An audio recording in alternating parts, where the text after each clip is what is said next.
إن الحمد لله نحمده ونستعينه ونستهديه ونؤمن به ونتوكل عليه ونعوذ بالله من شرور أنفسنا ومن سيئات أعمالنا من يهده الله فلا مضل له ومن يضلل فلا هادي له أشهد أن لا إله إلا الله وحده لا شريك له وأشهد أن محمدا عبده ورسوله أرسله بالهدى ودين الحق ليظهره على الدين كله وكفى بالله شهيدا اللهم صل على محمد وعلى آل محمد كما صليت على إبراهيم وعلى آل إبراهيم إنك حميد مجيد اللهم بارك على محمد وعلى آل محمد كما باركت على إبراهيم وعلى آل إبراهيم إنك حميد مجيد أعوذ بالله من الشيطان الرجيم يا أيها الذين آمنوا اتقوا الله حق تقاته ولا تموتن إلا وأنتم مسلمون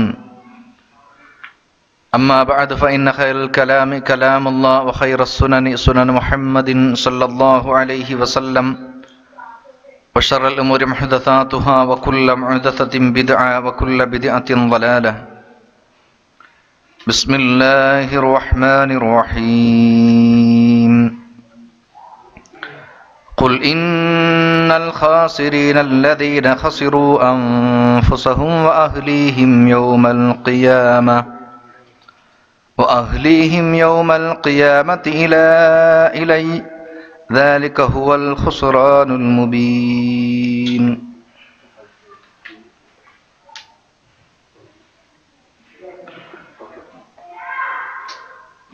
ബഹുമാന്യരായ സത്യവിശ്വാസി വിശ്വാസിനികളെ, സർവലോക സൃഷ്ടാവും പരിപാലകനുമായ ഏകനായ റബ്ബിൻ്റെ ആജ്ഞകളും നിർദ്ദേശങ്ങളും ജീവിതത്തിൻ്റെ മുഴുവൻ സന്ദർഭങ്ങളിലും യഥാവിധി സൂക്ഷിച്ച് പാലിച്ച് അള്ളാഹുവിനെ ഭയപ്പെട്ട് ജീവിക്കണമേ എന്ന് ഓർമ്മപ്പെടുത്തുകയാണ്, വസിയ്യത്ത് ചെയ്യുകയാണ്.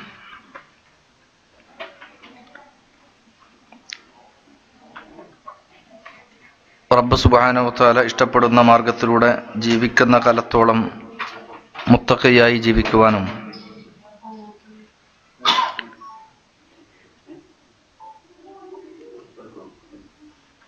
മരണപ്പെടുന്ന സമയത്ത് ഈമാനോടുകൂടെ മരണപ്പെട്ട് നാളെ അള്ളാഹുവിൻ്റെ ജന്നാത്തുൽ ഫിർദൗസിൽ ഒരുമിച്ച് കൂടുവാനും ഭാഗ്യം ലഭിക്കുന്ന യഥാർത്ഥ മുത്തഖീങ്ങളുടെ കൂട്ടത്തിൽ അള്ളാഹു നമ്മെ ഉൾപ്പെടുത്തി അനുഗ്രഹിക്കുമാറാവട്ടെ. സഹോദരങ്ങളെ, റബ്ബിൻ്റെ മഹത്തായ അനുഗ്രഹത്താൽ അള്ളാഹുവിൻ്റെ ദീനിനെക്കുറിച്ചും ഈ ദുനിയാവിലും പരലോകത്തും ഒരു വിശ്വാസി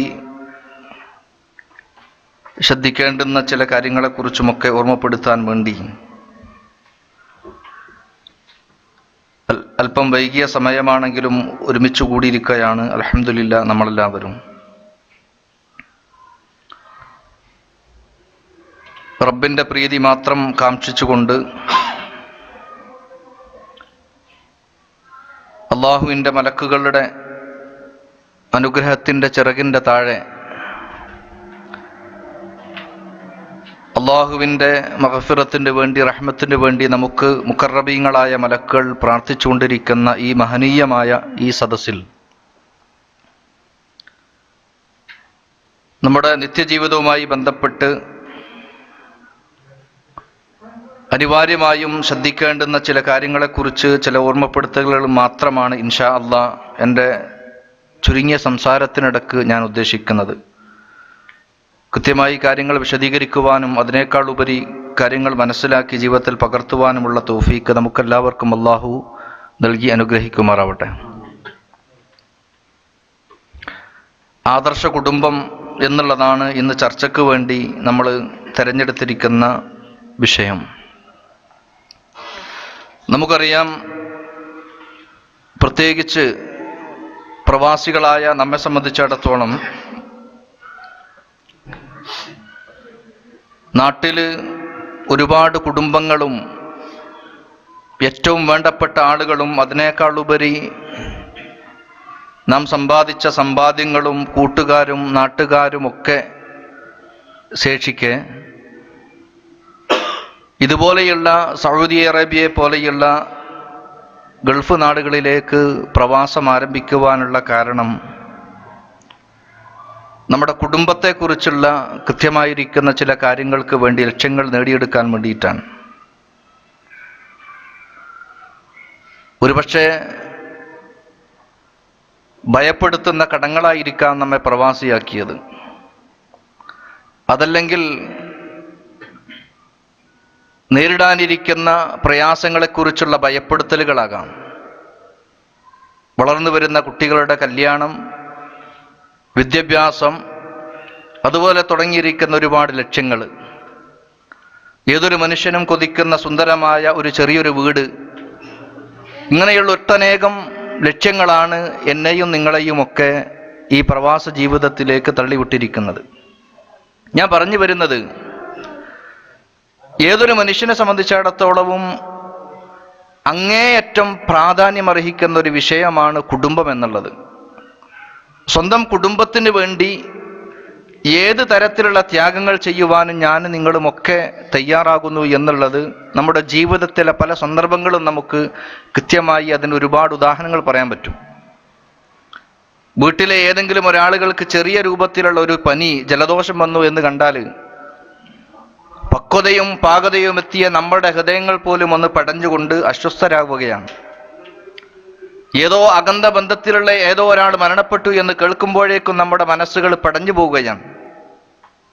അതുപോലെ തന്നെ സ്വന്തം കുടുംബത്തെക്കുറിച്ച് ഏത് രൂപത്തിലുള്ള ചിന്തകളാകട്ടെ, സന്തോഷത്തിന്റെ നിമിഷങ്ങൾ, ഒരു വിവാഹം നടന്നു, നമ്മൾ ഇവിടെയാണ്, പക്ഷെ നാട്ടിൽ നമ്മുടെ ബന്ധുവിൻ്റെ വിവാഹം നടന്നു എന്ന് കേൾക്കുമ്പം അറിയാതെ നമ്മളൊക്കെ സന്തോഷിച്ചു പോവുകയാണ്.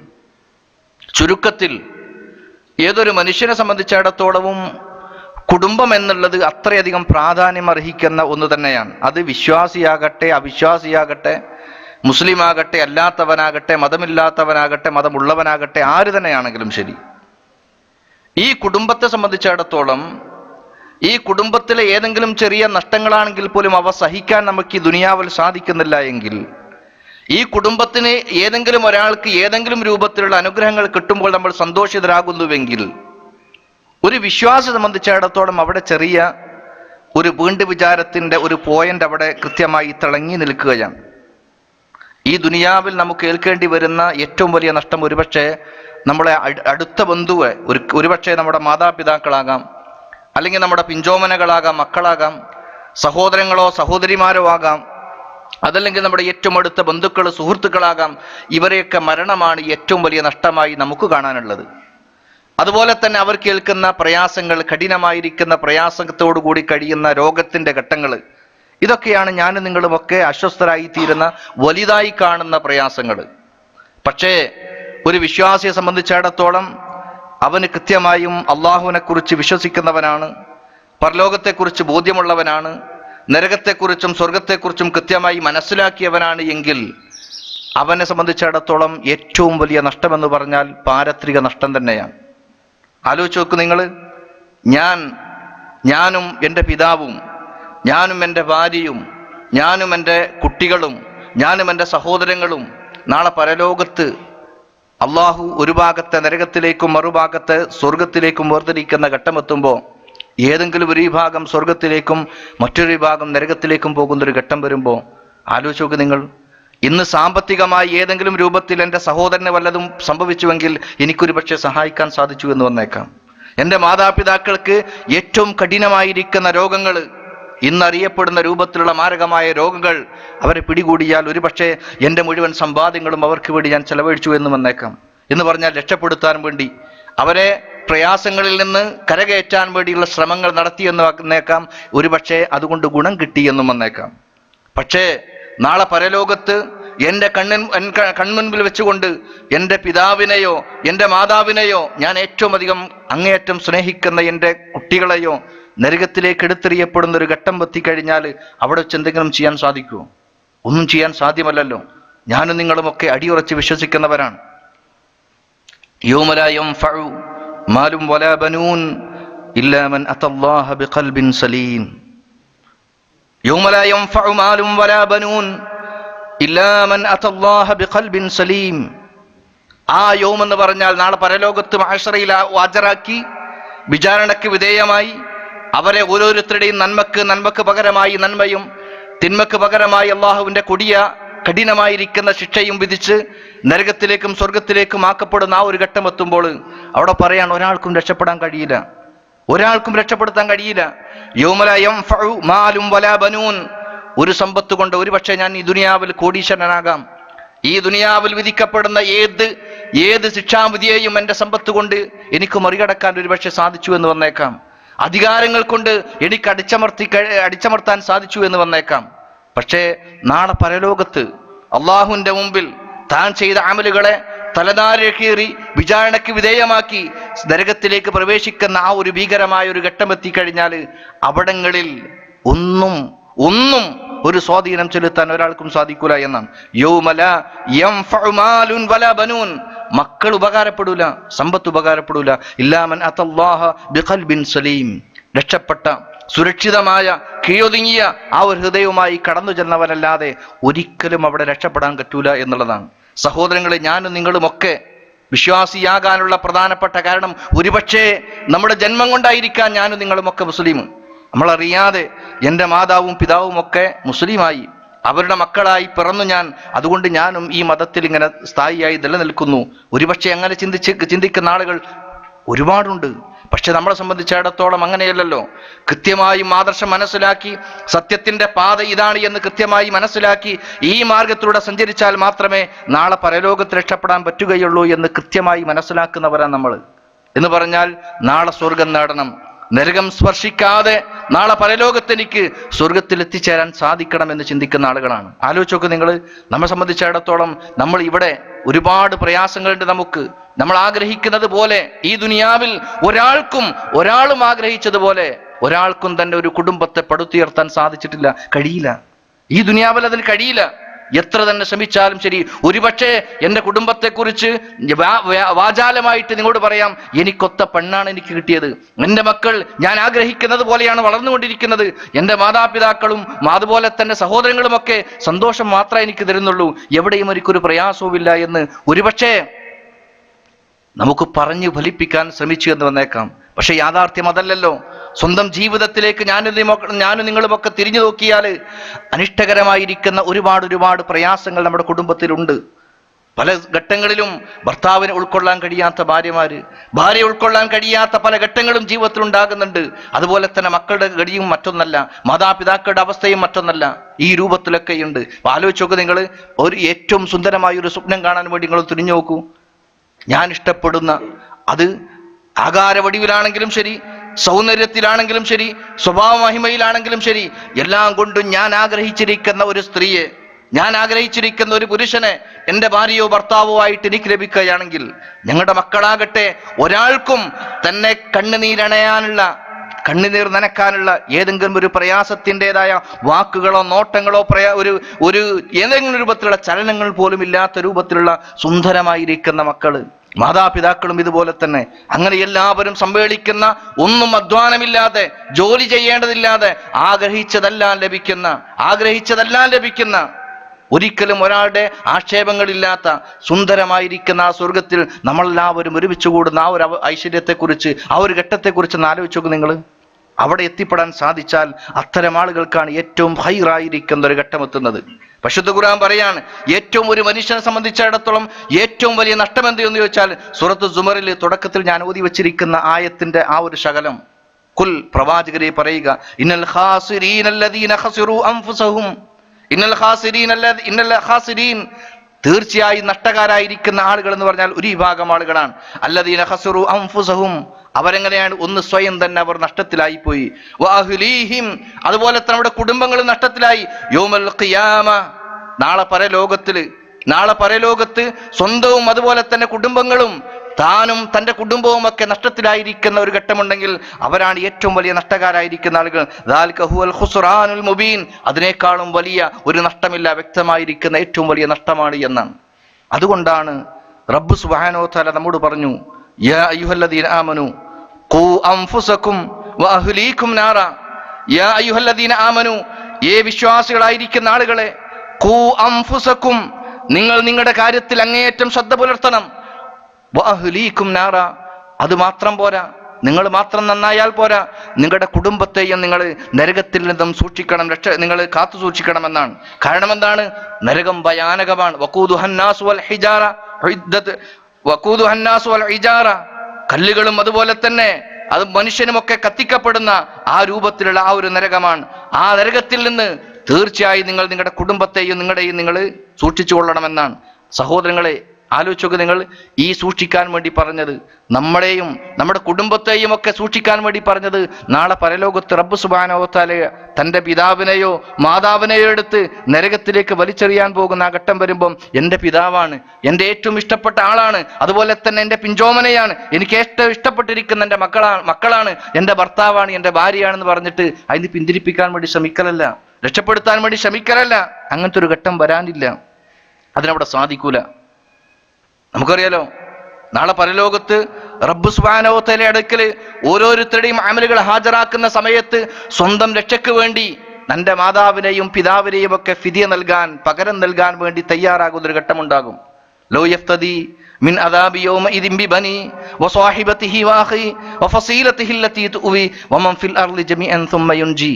ഓരോരുത്തരും പറഞ്ഞു പോവുകയാണ്, റബ്ബേ, എനിക്ക് പകരമായി എൻ്റെ മാതാപിതാക്കളെ പിടിച്ചോ, എൻ്റെ മക്കളെ പിടിച്ചോ, അതുപോലെ തന്നെ എൻ്റെ കുടുംബത്തെ പിടിച്ചോ, ഈ ദുനിയാവിലുള്ള സകലതും പകരമായി എടുത്തോ, എന്നാലും ശരി എന്നെ ഒന്ന് രക്ഷപ്പെടുത്തിയാൽ മതിയായിരുന്നു എന്ന് ഞാനും നിങ്ങളും ഒക്കെ ആലോചിച്ചു പോകും. അതാണ് പരലോകത്തിന്റെ ഘട്ടം എന്ന് പറഞ്ഞാൽ.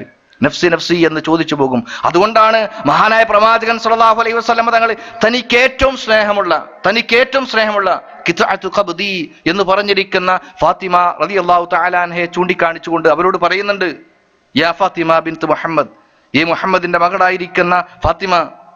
ചില റിപ്പോർട്ടുകൾ ഖിത്അത്തു ഖബ്ദി എന്നും പറയുന്നുണ്ട്, എൻ്റെ കരളിന്റെ കഷ്ടമായിരിക്കുന്ന ഫാത്തിമ, സലീനി മാ ശിഅ്തി മിൻ മാലിൻ, എൻ്റെ സമ്പത്തിൽ നിന്ന്, ഉപ്പയുടെ സമ്പത്തിൽ നിന്ന് നീ ഉദ്ദേശിക്കുന്ന നീ ചോദിച്ചോളൂ എന്ന് പറഞ്ഞാൽ പ്രവാചകൻ സല്ലല്ലാഹു അലൈഹി വസല്ലമ വലിയ ധനികനായതുകൊണ്ടല്ല, നേരെ മറിച്ച് ഈ ദുനിയാവിൽ വെച്ചുകൊണ്ട്, മോളെ, നീ എങ്ങാനും എന്നോട് ഏതെങ്കിലും ഒരു ആവശ്യം, സമ്പത്ത് ചോദിക്കുകയാണെങ്കിൽ, മറ്റേതെങ്കിലും സൗകര്യങ്ങൾ ചോദിക്കുകയാണെങ്കിൽ, ഒരുപക്ഷെ ഇന്ന് എനിക്ക് കഴിയാത്തതാണെങ്കിലും ഞാൻ പ്രയത്നിച്ച് മറ്റുള്ളവരെ സമീപിച്ച് മറ്റുള്ള സഹായത്തോടുകൂടെ ഒരുപക്ഷെ നിനക്ക് വല്ലതും ചെയ്തു തരാൻ എനിക്ക് സാധിച്ചു എന്ന് വന്നേക്കാം.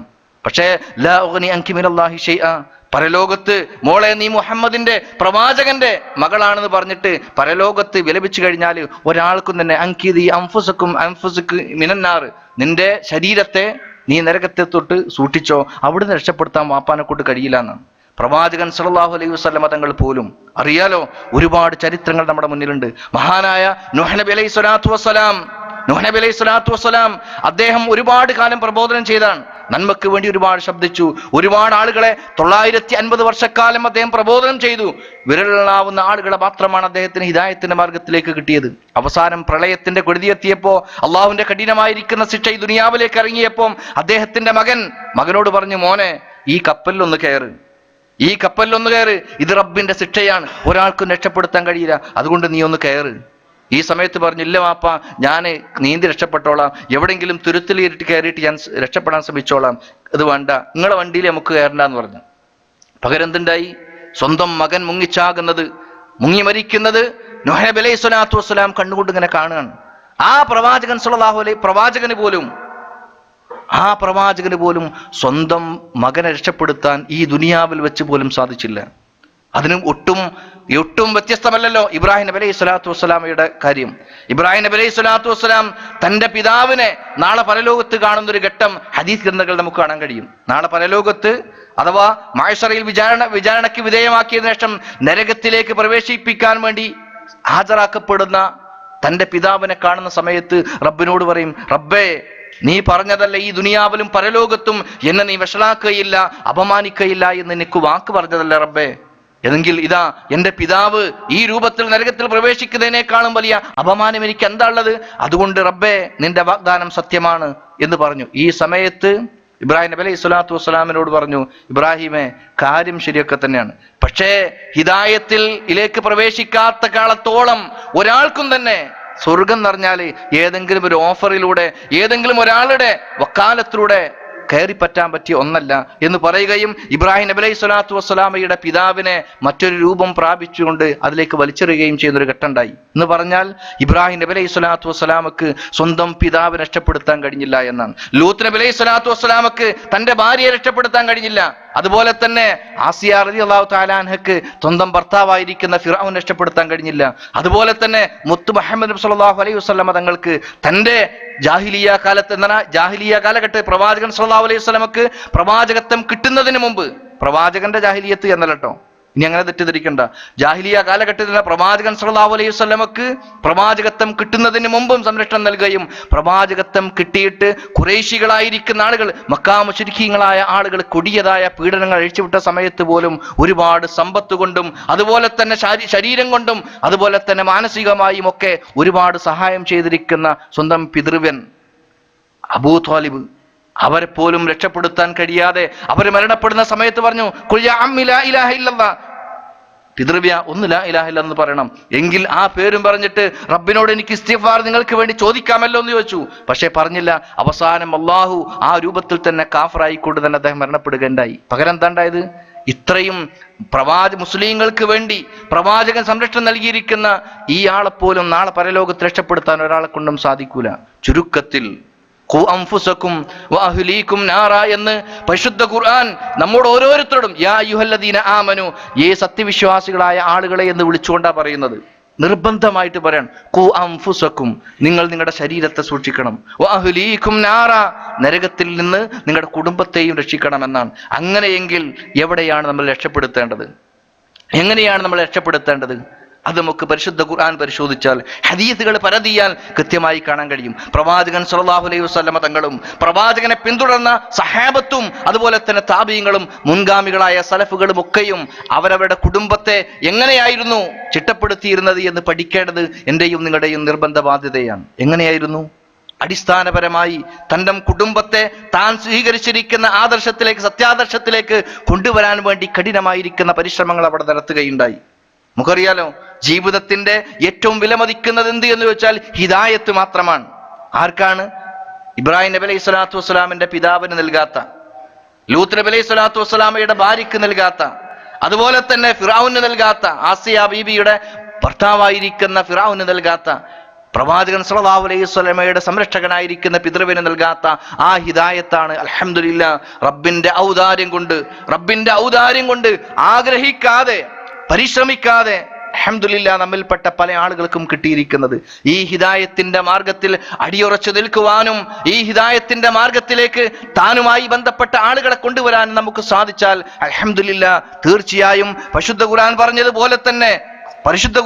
പോലെ തന്നെ വല്ലദീന ആമനു, വിശ്വാസികളായിരിക്കുന്ന ആളുകൾ, വത്തബഅതുഹും ദുർരിയ്യതുഹും ബിഈമാനിഹിം, സ്വന്തം ഈമാനിന്റെ വിഷയത്തിൽ, താൻ സ്വീകരിച്ചിരിക്കുന്ന വിശ്വാസത്തിന്റെ വിഷയത്തിൽ തന്നെ പിന്തുടർന്നിരിക്കുന്ന സന്താനങ്ങളും അൽഹഖ്നാ ബിഹിം ദുർരിയ്യതഹും, അവരുടെ മക്കളെ നാം അവർക്ക് ചേർത്ത് കൊടുക്കുമെന്നാണ്. വമാ അലത്നാ മിൻ അമലിഹിം മിൻ ഷൈഅ്, എന്നാലോ അവരുടെ പരിശ്രമങ്ങളുടെ ഫലമായി തങ്ങൾക്ക് പരലോകത്ത് കിട്ടേണ്ടുന്ന നന്മയിൽ നിന്ന് ഒട്ടും കുറയാതെ, ഒട്ടും കുറവ് വരുത്താതെ, എന്നാൽ അല്ലാഹുവിന്റെ ഔദാര്യമായി കൊണ്ട് പരലോകത്ത് നമ്മൾ സ്വീകരിച്ചിരിക്കുന്ന, നമ്മൾ എത്തിപ്പെട്ടിരിക്കുന്ന ഉന്നതമായ സ്വർഗത്തിന്റെ സോപാനങ്ങളിലാണെങ്കിൽ അവിടേക്ക് നമ്മുടെ സന്താനങ്ങളെ റബ്ബ് സുബ്ഹാനഹു വ തആല ചേർത്ത് തരുമെന്നാണ്, നമുക്ക് ചേർത്ത് തരുമെന്നാണ്. പക്ഷെ എന്തായിരിക്കണം? മക്കളും സ്വർഗത്തിലെത്തണം. മക്കൾ സ്വർഗത്തിന്റെ ഏറ്റവും താഴെത്തട്ടിലാണ്. അതുപോലെ തന്നെ നമ്മൾ ഉയർന്ന തട്ടിലാണെങ്കിൽ പോലും റബ്ബ് സുബ്ഹാനഹു വ തആല നമുക്ക് ഔദാര്യമായി നൽകുകയാണ്. ഇല്ല, നിങ്ങൾ കുടുംബസമേതം ഇതാ ഈ രൂപത്തിൽ തന്നെ ജീവിച്ചോളൂ എന്ന് പറഞ്ഞിട്ട് ചേർത്ത് തരുമെന്നാണ്. അൽഹംദുലില്ലാഹ് റബ്ബ് സുബ്ഹാനഹു വ തആല നമ്മളെയും നമ്മുടെ കുടുംബത്തെയും ആ രൂപത്തിലാക്കി തരുമാറാകട്ടെ. സഹോദരങ്ങളെ, ആലോചിച്ചൊക്കെ നിങ്ങൾ, അത് എപ്പോഴാണ്ടാകുക? ഇവിടെ പറയുന്നു വത്തബഅതുഹും ദുർരിയ്യതഹും ബിഈമാനിഹിം, നിങ്ങളുടെ മക്കളും നിങ്ങളെ ഈമാന്റെ വിഷയത്തിൽ പിന്തുടരേണ്ടതുണ്ട് എന്നാണ്. അതിനാദ്യം വേണ്ടത് നമ്മൾ വിശ്വാസം ശരിയാക്കുക എന്നുള്ളതാണല്ലോ. ഹിദായത്തിന്റെ മാർഗത്തിലാണ് നമ്മളുള്ളത് എന്ന് ഉറപ്പുവരുത്തലാണല്ലോ. എന്താ ഹിദായത്തിന്റെ മാർഗം എന്ന് പറഞ്ഞാൽ?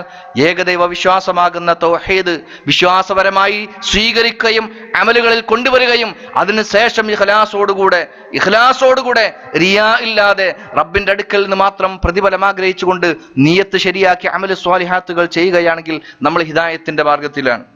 ഒരുപക്ഷെ പലപ്പോഴും നമുക്ക് നമ്മുടെ വിശ്വാസത്തെ ശരിപ്പെടുത്താൻ നമുക്ക് സാധിച്ചിട്ടുണ്ടാവാം. അതെങ്ങനെ? നമ്മൾ ഒരുപാട് ക്ലാസ്സുകളിലൊക്കെ പങ്കെടുത്ത് സത്യത്തെക്കുറിച്ച് മനസ്സിലാക്കി, തൗഹീദിനെ കുറിച്ച് മനസ്സിലാക്കി, ആ കാര്യങ്ങളൊക്കെ നമ്മൾ സ്വീകരിച്ചിട്ട് ആ മാർഗത്തിലാകാം ഒരുപക്ഷെ നമ്മൾ ജീവിച്ചുകൊണ്ടിരിക്കുന്നത്. അതേ അവസരത്തിൽ സ്വന്തം പിതാവ്, മാതാവ് ഈ സത്യമറിയാതെ കുടിയ ശിർക്കില്, ബിദ്അത്തുകളില്, കുഫ്രിലൊക്കെ കഴിഞ്ഞുകൂടുന്ന ഘട്ടങ്ങളുണ്ട്, നിഷേധിക്കാൻ കഴിയില്ല നമുക്ക്. അതുപോലെ തന്നെ കൂടെ കഴിയുന്ന ഭാര്യയോ അല്ലെങ്കിൽ ഭർത്താവോ മക്കളോ സഹോദരങ്ങളോ ഇവരൊക്കെയുണ്ട്. പക്ഷേ അവരെ സത്യത്തിന്റെ മാർഗത്തിലേക്ക് കൊണ്ടുവരാൻ, അവർക്ക് സത്യത്തെക്കുറിച്ച് പറഞ്ഞു കൊടുക്കാൻ, ഹിദായത്തിന്റെ മാർഗത്തെക്കുറിച്ച് അവരുമായിട്ടൊന്ന് സംസാരിക്കാൻ നമുക്ക് കഴിയുന്നില്ല. നമ്മുടെ ദുരഭിമാനം അതിന് സമ്മതിക്കുന്നില്ല. ഞാൻ വാപ്പാനോട് പറയുകയാണെങ്കിൽ, ഞാൻ വാപ്പാനോട് സംസാരിക്കുകയാണെങ്കിൽ വാപ്പാക്ക് എന്നെ കുറിച്ചുള്ള മതിപ്പ് പോകും, എന്നെ വെറുക്കും. പിന്നെ വാപ്പാന്റെ അടുക്കൽ നിന്നും കിട്ടേണ്ടുന്ന, എനിക്ക് അനന്തരമായി കിട്ടേണ്ടുന്ന അതിൽ പല മാറ്റങ്ങളും വരും എന്ന രൂപത്തിൽ ചിന്തിച്ചുകൊണ്ടിരിക്കുകയാണ്. അതുപോലെ തന്നെ സഹോദരങ്ങൾക്കിടയിൽ, സഹോദരിമാർക്കിടയിൽ, ഇവർക്കിടയിലുള്ള ബന്ധങ്ങൾ അറ്റുപോകും, അളിയൻ വെറുത്തുപോകും. എങ്ങനെയാണ്? മക്കളൊക്കെ വലുതായിട്ടുണ്ട്, കാര്യങ്ങൾ പറയാൻ പറ്റൂല, അതുകൊണ്ട് അങ്ങനെ പോകട്ടെ, അവർക്കും ബുദ്ധി ഉണ്ടല്ലോ, അവർ ചിന്തിക്കട്ടെ, അതിനനുസരിച്ച് അവർ ജീവിക്കട്ടെ എന്ന് പറഞ്ഞു പോകാൻ. അതേ സമയത്ത് ഇതേ മകന് വേണ്ടി, ഇതേ പിതാവിന് വേണ്ടി ഒരു തലവേദനയുണ്ടായി ഹോസ്പിറ്റലിൽ അഡ്മിറ്റ് ആയിരിക്കുകയാണ് എന്ന് പറയുമ്പോൾ തന്നെ നാട്ടിലേക്ക് ടിക്കറ്റ് എടുത്ത് പോകാൻ ഞാൻ നിങ്ങൾ തയ്യാറാകാൻ. അതേ പിതാവിനോട് ഹിദായത്തിന്റെ മാർഗത്തെക്കുറിച്ച് പറയാൻ കഴിയുന്നില്ല. എന്തേ? കാരണം നമ്മൾ മനസ്സിലാക്കുന്ന ഏറ്റവും വലിയ അപകടം എന്ന് പറഞ്ഞാൽ ഈ ദുനിയാവിൽ സംഭവിച്ചു പോകാനിരിക്കുന്ന ഏറ്റവും മരണം, അതല്ലേ ഏറ്റവും വലുത്.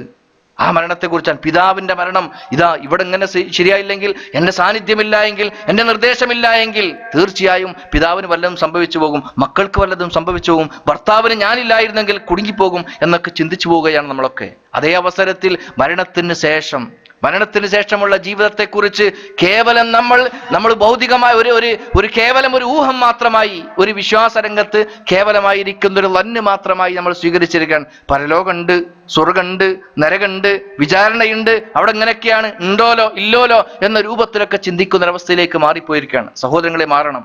റബ്ബ് സുബ്ഹാനഹു വ തആല നമുക്ക് നൽകിയിരിക്കുന്നത് ഈ ദുനിയാവിലും പരലോകത്തും സുന്ദരമായിരിക്കുന്ന ഒരു ജീവിതം നമുക്ക് വാഗ്ദാനം നൽകിയിരിക്കുകയാണ്. വല്ലാഹു യദ്ഉ ഇലാ ദാരിസ്സലാം, അല്ലാഹു വിളിക്കുന്നത് ദാറുസ്സലാമിലേക്കാണ്, സമാധാനത്തിന്റെ വീട്ടിലേക്കാണ്, സമാധാനത്തിന്റെ വീട്ടിലേക്കാണ്. ഈ ദുനിയാവിലാണെങ്കിലും ശരി, പരലോകത്തിലാണെങ്കിലും ശരി. നമുക്കറിയാലോ, പ്രവാചകൻ സ്വല്ലല്ലാഹു അലൈഹി വസല്ലമയുടെ ആ ഒരു കാലഘട്ടത്തിൽ പ്രവാചകനും അതുപോലെ തന്നെ പ്രവാചകന്റെ കൂട്ടത്തിലുണ്ടായിരുന്ന, ചുറ്റുപാടുമുണ്ടായിരുന്ന സഹാബാക്കൾ അധികവും പട്ടിണി പാവങ്ങളായിരുന്നു, ദരിദ്രരായിരുന്നു, വീടില്ലാത്തവരായിരുന്നു, ജീവിക്കാൻ മറ്റു വകകളില്ലാത്തവരായിരുന്നു. ജീവിതത്തിന്റെ രണ്ടറ്റങ്ങൾ കൂട്ടിമുട്ടിക്കാൻ അറ്റനേകം പ്രയാസങ്ങൾ സഹിക്കൊണ്ട് എന്നിട്ടും അതിന് സാധിക്കാത്ത ആളുകളായിരുന്നു. പക്ഷേ അവർക്ക് സമാധാനമുണ്ടായിരുന്നു, ടെൻഷനില്ലാത്തൊരു ജീവിതമായിരുന്നു നയിച്ചിരുന്നത്.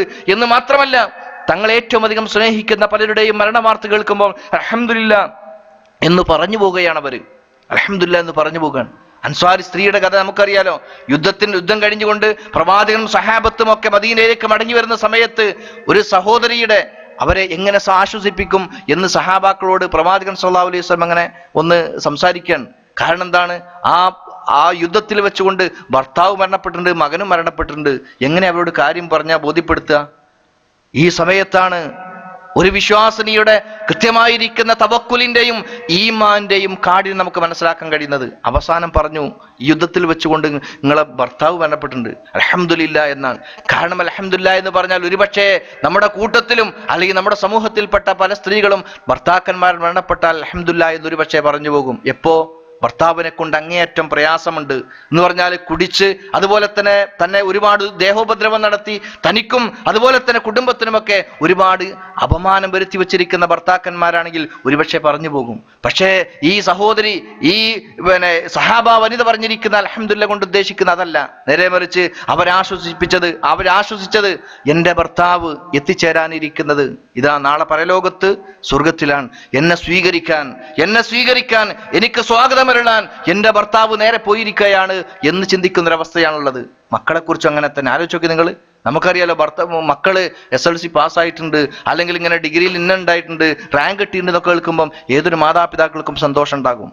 പക്ഷേ ആ സന്തോഷം ആലോചിച്ചൊക്കെ നിങ്ങൾ, ഇതിനേക്കാളും എത്രയോ അധികം സന്തോഷമാണ് സഹാബാക്കൾക്ക് അഖിലൂർക്കുണ്ടായിരുന്നത്. തൻ്റെ കൂട്ടത്തിൽപ്പെട്ട ഒരാൾ മരണപ്പെട്ടു കേൾക്കുമ്പോൾ അവർ സന്തോഷിക്കുകയാണ്. കാരണം അവന് സ്വർഗമുണ്ട് എന്ന് പ്രവാചകൻ സല്ലല്ലാഹു അലൈഹി വസല്ലം തങ്ങൾ പറഞ്ഞു. അവർക്കറിയാമായിരുന്നു അവരുടെ വിശ്വാസം ശരിയാണ് എന്നുള്ളത്.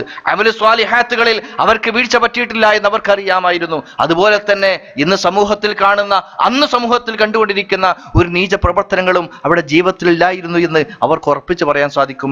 അതുകൊണ്ട് ആര് മരിച്ചാലും ശരി, അവർ സമാധാനത്തോടുകൂടെ ഇതാ ഇന്നയാൾ നാളെ പരലോകത്ത് സ്വർഗത്തിലേക്ക് പോയിരിക്കുകയാണ് എന്ന് ആ ഒരു ചിന്തയുണ്ടായിരുന്നു. അതോടൊപ്പം റബ്ബ് സുബ്ഹാനഹു വ തആല നൽകിയിരിക്കുന്ന സർട്ടിഫിക്കറ്റും റളിയല്ലാഹു അൻഹും വറദു അൻഹു, അള്ളാഹു അവരെ കുറിച്ച് തൃപ്തിപ്പെട്ടിരിക്കുന്നു, അള്ളാഹുവിനെ കുറിച്ച് അവരും തൃപ്തരാണ് എന്നുള്ളത്. ആലോചിക്കുക നിങ്ങൾ, എന്തുകൊണ്ട് അവരിങ്ങനെയായി മാറി? അതേ സമൂഹത്തിന്റെ പിൻതലമുറക്കാരാ ഞാനും നിങ്ങളൊക്കെ. പക്ഷേ നമുക്ക് ബേജാറാണ്, നമുക്ക് വല്ലാത്ത പ്രയാസങ്ങളാണ്, ദുഃഖമാണ് നമുക്കുള്ളത്. എന്തേ കാരണം? നമുക്ക് തന്നെ അറിയാം നമ്മുടെ വിശ്വാസ രംഗത്ത്, നമ്മുടെ കുടുംബരംഗത്ത് ഒരുപാട് പാളിച്ചകൾ പറ്റിയിട്ടുണ്ട് എന്നുള്ളത്. അതുകൊണ്ട് സഹോദരങ്ങളെ, തീർച്ചയായും നമ്മൾ സുന്ദരമായി നാളെ പരലോകത്ത് എനിക്കും എൻ്റെ ഭാര്യയ്ക്കും എൻ്റെ മാതാപിതാക്കൾക്കും മക്കൾക്കുമൊപ്പം സ്വർഗത്തിൽ പോകാൻ അവസരം നൽകാമെന്ന് റബ്ബ് സുബ്ഹാനഹു വ തആല നമ്മോട് പറഞ്ഞിട്ടുണ്ട്. പക്ഷേ ടിക്കറ്റ് സ്വീകരിക്കാൻ നമ്മൾ തയ്യാറായാൽ മതി എന്ന് മാത്രമാണ്. എന്തേ ചെയ്യേണ്ടതുള്ളൂ? ഒന്ന്, നമ്മൾ ഈമാൻ ശരിയാക്കണം എന്നുള്ളതാണ്. ആലോചിച്ചൊക്കെ നിങ്ങൾ, കുടുംബരംഗത്ത്, കുടുംബം എന്ന് പറയുമ്പോൾ തന്നെ അതാണല്ലോ, കൂടുമ്പോൾ ഇമ്പമുണ്ടാകുന്നത് എന്നാണ് മലയാളത്തിൽ കുടുംബം എന്നുള്ളതിന് പറയാം. മാപ്പിയും ഉമ്മയും കൂടുമ്പോൾ, മക്കളും മാതാപിതാക്കളും ചേരുമ്പോൾ, ഭാര്യയും ഭർത്താവും ചേരുമ്പോൾ, സഹോദരങ്ങളും എല്ലാവരും ഇങ്ങനെ കൂടിയിരിക്കും. അങ്ങനെ ആലോചിച്ചൊക്കെ നിങ്ങൾ, ഇതുപോലെ ഇവിടെ നമ്മളെ എൻ്റെ കുടുംബത്തിൽപ്പെട്ട ആളുകൾ മാത്രമാണ് ഇങ്ങനെ കൂടിയിരുന്നതെങ്കിൽ അവിടെ എന്തായിരിക്കും ഉണ്ടാവുക? ഒരുപാട് കച്ചറകളാണ്, ഒരുപാട് വാക്ക് തർക്കങ്ങളാണ്, അതുപോലെ തന്നെ കുറ്റപ്പെടുത്തലുകളാണ്. പരസ്പരം അങ്ങോട്ടും ഇങ്ങോട്ടും നോക്കി ചിരിക്കാൻ കഴിയുന്നില്ല, ആർക്കും തമാശ പറയാൻ കഴിയുന്നില്ല. ഒരുപക്ഷെ സ്വന്തം കൂട്ടുകാരോട് ഒന്നിച്ചിരിക്കുമ്പോൾ പൊട്ടിച്ചിരിപ്പിക്കുവാനും അതുപോലെ തന്നെ ഒരുപാട് രസക്കഥകൾ പറയുവാനും ഒക്കെ തയ്യാറാകുന്ന ആളുകൾ വാപ്പാന്റെ മുന്നിലെത്തുമ്പം ചൂളിപ്പോവുകയാണ്. അതുപോലെ തന്നെ സഹോദരന്മാരെത്തുമ്പം, മക്കളിലെ അടുക്കലേക്ക് എത്തുമ്പം, ഭാര്യയുടെ അടുക്കലേക്ക് എത്തുമ്പം ഒരു നനഞ്ഞ പൂച്ചയുടെ രൂപത്തിൽ ഇങ്ങനെ മിണ്ടാണ്ടിരിക്കാൻ. കാരണം വണ്ടിവലയും വൃത്തിപ്പെട്ടല്ലോ എന്ന രൂപത്തിൽ ചിന്തിക്കാൻ. എന്തേ കാരണം? നമ്മുടെ കുടുംബരംഗത്ത് ഒരുപാട് മാറ്റങ്ങൾ വേണമെന്ന് ഞാനും നിങ്ങളുമൊക്കെ ആഗ്രഹിക്കുന്നുണ്ട്. എങ്ങനെ അത് സാധിക്കുമോ? ഇല്ലേ, സാധിക്കുമെന്നാണ്, 100% സാധിക്കും. സുന്ദരമായിരിക്കുന്ന ഒരു ജീവിതം കുടുംബരംഗത്ത് നമുക്ക് ഉണ്ടാക്കിയെടുക്കാൻ പറ്റും. അതിനെന്ത് വേണം? ഇസ്ലാം നിർദ്ദേശിക്കുന്ന ഏത് രംഗത്തും കേവലം നമസ്കാരം എങ്ങനെ, നോമ്പ് എങ്ങനെ, ഹജ്ജ് എങ്ങനെ, ഉംറ എങ്ങനെ, സകാത്ത് എങ്ങനെ എന്ന് മാത്രമല്ല ഇസ്ലാം പഠിപ്പിച്ചത്. വ്യക്തി ജീവിതത്തിൽ തുടങ്ങി സമൂഹ രംഗത്ത്, അതുപോലെ തന്നെ രാഷ്ട്രരംഗത്ത് പാലിക്കേണ്ടുന്ന മുഴുവൻ നിർദ്ദേശങ്ങളും കൃത്യമായി പഠിപ്പിക്കപ്പെട്ട മതമാണ് ഇസ്ലാം എന്നുള്ളത്. അതുപോലെ തന്നെ അതിൽ അടങ്ങിയിരിക്കുന്ന ഒന്നാണ് കുടുംബരംഗത്ത് പാലിക്കേണ്ടുന്ന മര്യാദകൾ എന്ന് പറഞ്ഞാൽ. ആ കുടുംബരംഗത്ത് പാലിക്കേണ്ടുന്ന മര്യാദകളെ കൃത്യമായി നമ്മൾ പാലിക്കാൻ തയ്യാറായാൽ സഹോദരങ്ങളെ നമുക്ക് രക്ഷപ്പെടാൻ പറ്റും, നമുക്കും സന്തോഷം ഉണ്ടാകും. ഭാര്യയുടെ മുഖത്ത് നോക്കുമ്പോൾ, ഭർത്താവിന്റെ മുഖത്ത് നോക്കുമ്പോൾ, മക്കളെ കാണുമ്പോൾ, മാതാപിതാക്കളുടെ ആ ഒരു സാമീപ്യം ആഗ്രഹിക്കുന്ന ആ ഒരു അവസ്ഥ വരുമ്പോൾ ഒക്കെ നമുക്ക് സന്തോഷിക്കാൻ കഴിയും. അതെപ്പോഴാണ് കഴിയുക? യഥാർത്ഥമായിരിക്കുന്ന ഒരു ഇസ്ലാമിക കുടുംബത്തെ വാർത്തെടുക്കാൻ നമുക്ക് സാധിച്ചാൽ അതിന് കഴിയുമെന്നുള്ളതാണ്. സഹോദരങ്ങളെ, ഇസ്ലാം കൃത്യമായും മനുഷ്യനെ സൃഷ്ടിച്ച റബ്ബ്,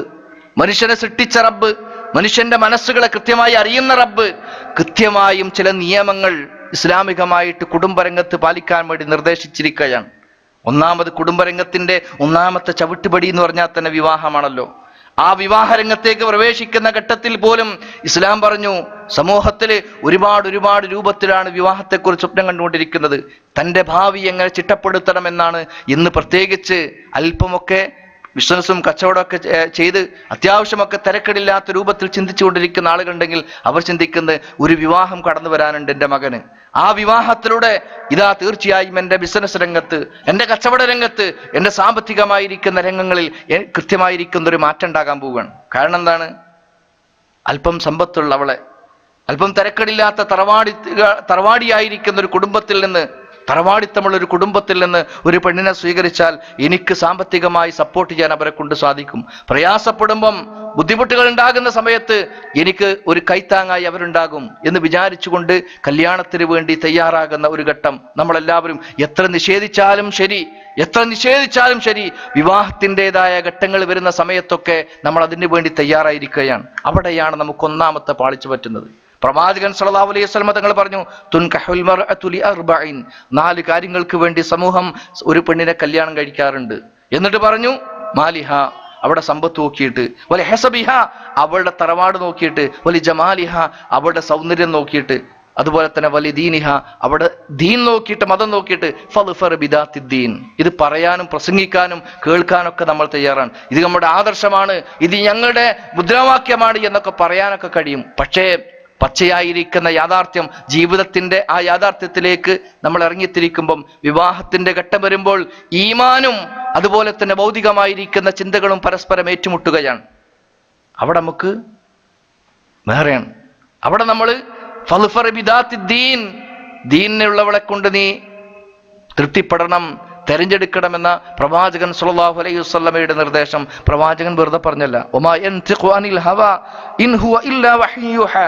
അള്ളാഹുവിന്റെ പ്രവാചകൻ വെറുതെ സംസാരിക്കൂല. റബ്ബ് സുബ്ഹാനഹു വ തആല വഹീന്റെ അടിസ്ഥാനത്തിൽ മാത്രം സംസാരിക്കുന്നവനാണ്. ആ വഹീന്റെ അടിസ്ഥാനത്തിൽ റബ്ബ് അറിയിക്കപ്പെട്ടതാണ് പ്രവാചകൻ നമ്മോട് പറഞ്ഞത്. ഫദ്ഫർ ബിദാത്തിദ്ദീൻ തരിബത്ത് യദാക്ക്, നിന്റെ കൈകൾ മണ്ണിൽ പുരളേണ്ടുന്ന ഒരു ഘട്ടം വന്നാലും ശരി, അതുണ്ടാകും. പക്ഷെ അത് ആ സമയത്ത് പോലും നീ ദീനുള്ളവളെ കൊണ്ട് തൃപ്തിപ്പെടണമെന്നാണ് ഇന്ന് നമ്മളൊക്കെ അനുഭവിക്കുന്നുണ്ട്. ഇവിടെ കൂടിയ മഹാഭൂരിപക്ഷം വരുന്ന ആളുകളൊക്കെ വിവാഹം ചെയ്തവരാണ്. തൻ്റെ ഒരുപക്ഷെ ആദർശം സ്വീകരിച്ച്, സത്യാദർശം സ്വീകരിച്ചുകൊണ്ട് ഇസ്ലാമിക നിഷ്ഠയോടുകൂടി ജീവിക്കാൻ വേണ്ടി ശ്രമിക്കുമ്പോഴൊക്കെ പല രംഗത്തും നമുക്ക് പതർച്ചകൾ പറ്റുകയാണ്. അവിടേക്ക് മാനസികമായി അതുപോലെ തന്നെ കൃത്യമായി ഈമാനികമായി നമ്മെ പിന്തുണക്കാൻ കഴിയുന്ന ഒരു ഭാര്യയാണ് നമുക്കുള്ളതെങ്കിൽ പതറൂല, നമ്മൾ തിന്മയിലേക്ക് പായൂല. പക്ഷെ അവിടെ നമ്മൾ ശ്രമിച്ചത് ആലോചിച്ചൊക്കെ നിങ്ങൾ, സമ്പത്താണ്, അല്ലെങ്കിൽ തറവാടിത്തമാണ്, അല്ലെങ്കിൽ സൗന്ദര്യമാണ്. ഇതൊക്കെ ഉണ്ടായിക്കോട്ടെ, പ്രശ്നമൊന്നുമില്ല. നോക്കി നിങ്ങൾ, സൗന്ദര്യമായിരുന്നുവെങ്കിൽ കുടുംബത്തിന് നമ്മളൊക്കെ വിചാരിക്കും എൻ്റെ ഭാര്യ ഇപ്പം മാനസികമായി ഒറ്റയ്ക്കിരിക്കുമെന്ന സമയത്ത് തോന്നാണ് എൻ്റെ ഭാര്യ എനിക്ക് പോരാ, കാരണം സൗന്ദര്യം അത്ര പോരാ. അന്ന് ഒരു പ്രത്യേകമായ ഘട്ടത്തിൽ ഞാൻ അങ്ങോട്ട് കല്യാണം കഴിച്ചു പോയി, പക്ഷെ ഇന്നട് മാനസികമായിട്ട് ഒറ്റയ്ക്കുന്ന സമയത്ത് ഇങ്ങനെ ടെൻഷൻ അടിക്കുകയാണ്. സഹോദരങ്ങൾ ആലോചിക്കുക, നിങ്ങൾ സൗന്ദര്യമാണ് ഏറ്റവും സന്തോഷമുണ്ടാകുന്നതെങ്കിൽ ഇന്നും പത്രമാധ്യമങ്ങളിലൂടെയും മീഡിയകളിലൂടെയൊക്കെ, സോഷ്യൽ മീഡിയകളൊക്കെ നിറഞ്ഞു നിൽക്കുന്ന ഒരുപാട് വാർത്തകളുണ്ടല്ലോ. സിനിമാ രംഗത്തറിയപ്പെട്ടിരിക്കുന്ന സൗന്ദര്യത്തിന്റെ ധാമങ്ങൾ, അല്ലെങ്കിൽ അതുപോലെ തന്നെ ഉദാഹരണങ്ങളായിരിക്കുന്ന പലരും ഏതാനും ദിവസങ്ങൾ കൊണ്ട്, ഏതാനും വർഷങ്ങൾ കൊണ്ടൊക്കെ ഡൈവേഴ്സായി പോകുന്ന രംഗങ്ങളൊക്കെ നമ്മൾ കാണുന്നതാണ്. അപ്പോ ഒരു കാര്യം നമുക്ക് വ്യക്തമാണ്, സൗന്ദര്യം ഇല്ലാത്തതുകൊണ്ടല്ല, സൗന്ദര്യം കുറഞ്ഞത് കൊണ്ടല്ല അവിടങ്ങളിൽ ഈ പ്രശ്നങ്ങളൊക്കെ ഉണ്ടാകുന്നത്. അതുപോലെ തന്നെ ഉന്നത തറവാടികളായിരിക്കുന്ന ആളുകൾ, എത്ര ആളുകൾ നമുക്ക് കാണാൻ കഴിയും, തറവാടിത്തത്തിന്റെ പേരിൽ കല്യാണം കഴിക്കും. കല്യാണം കഴിഞ്ഞതിന് ശേഷം അവരുടെ തറവാടുമായിട്ട് ഒന്നിച്ചു പോകാൻ എനിക്ക് ഉഫൊക്കുന്നില്ല, എൻ്റെ തറവാട് അവിടേക്ക് പോരാന്ന പോലെ വിചാരം, അതുകൊണ്ട് നമ്മളൊന്ന് ചെറുതായി കാണിക്കാൻ, ഇങ്ങനെയൊക്കെയുള്ള പരാതികൾ കൊണ്ട് പരാജയപ്പെട്ടു പോകുന്നത്. ഒന്നുമല്ലെങ്കിലും സഹോദരങ്ങളെ, റബ്ബ് സുബ്ഹാനഹു വ തആലയുടെ വരദാനമാണല്ലോ, അനുഗ്രഹമാണല്ലോ ഈ പറഞ്ഞ സംഗതികളൊക്കെ.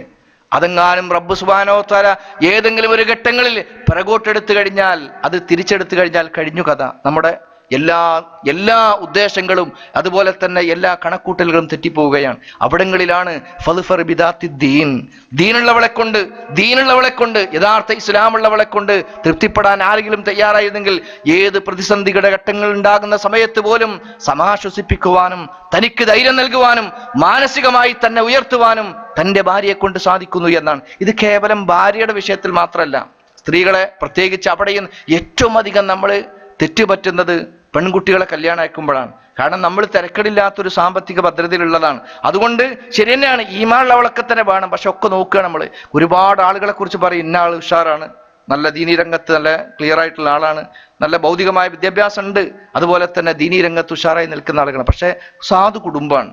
അപ്പോൾ പറയും തിരക്കടില്ല, കുഴപ്പമില്ല, പക്ഷെ എന്നാലും ശരി കുറച്ചൊന്നുള്ള ആളുകളെ തന്നെ ഒന്ന് ആലോചിച്ച് നോക്കി എന്ന് പറഞ്ഞിട്ട് വീണ്ടും തിരയാണ് നമ്മൾ.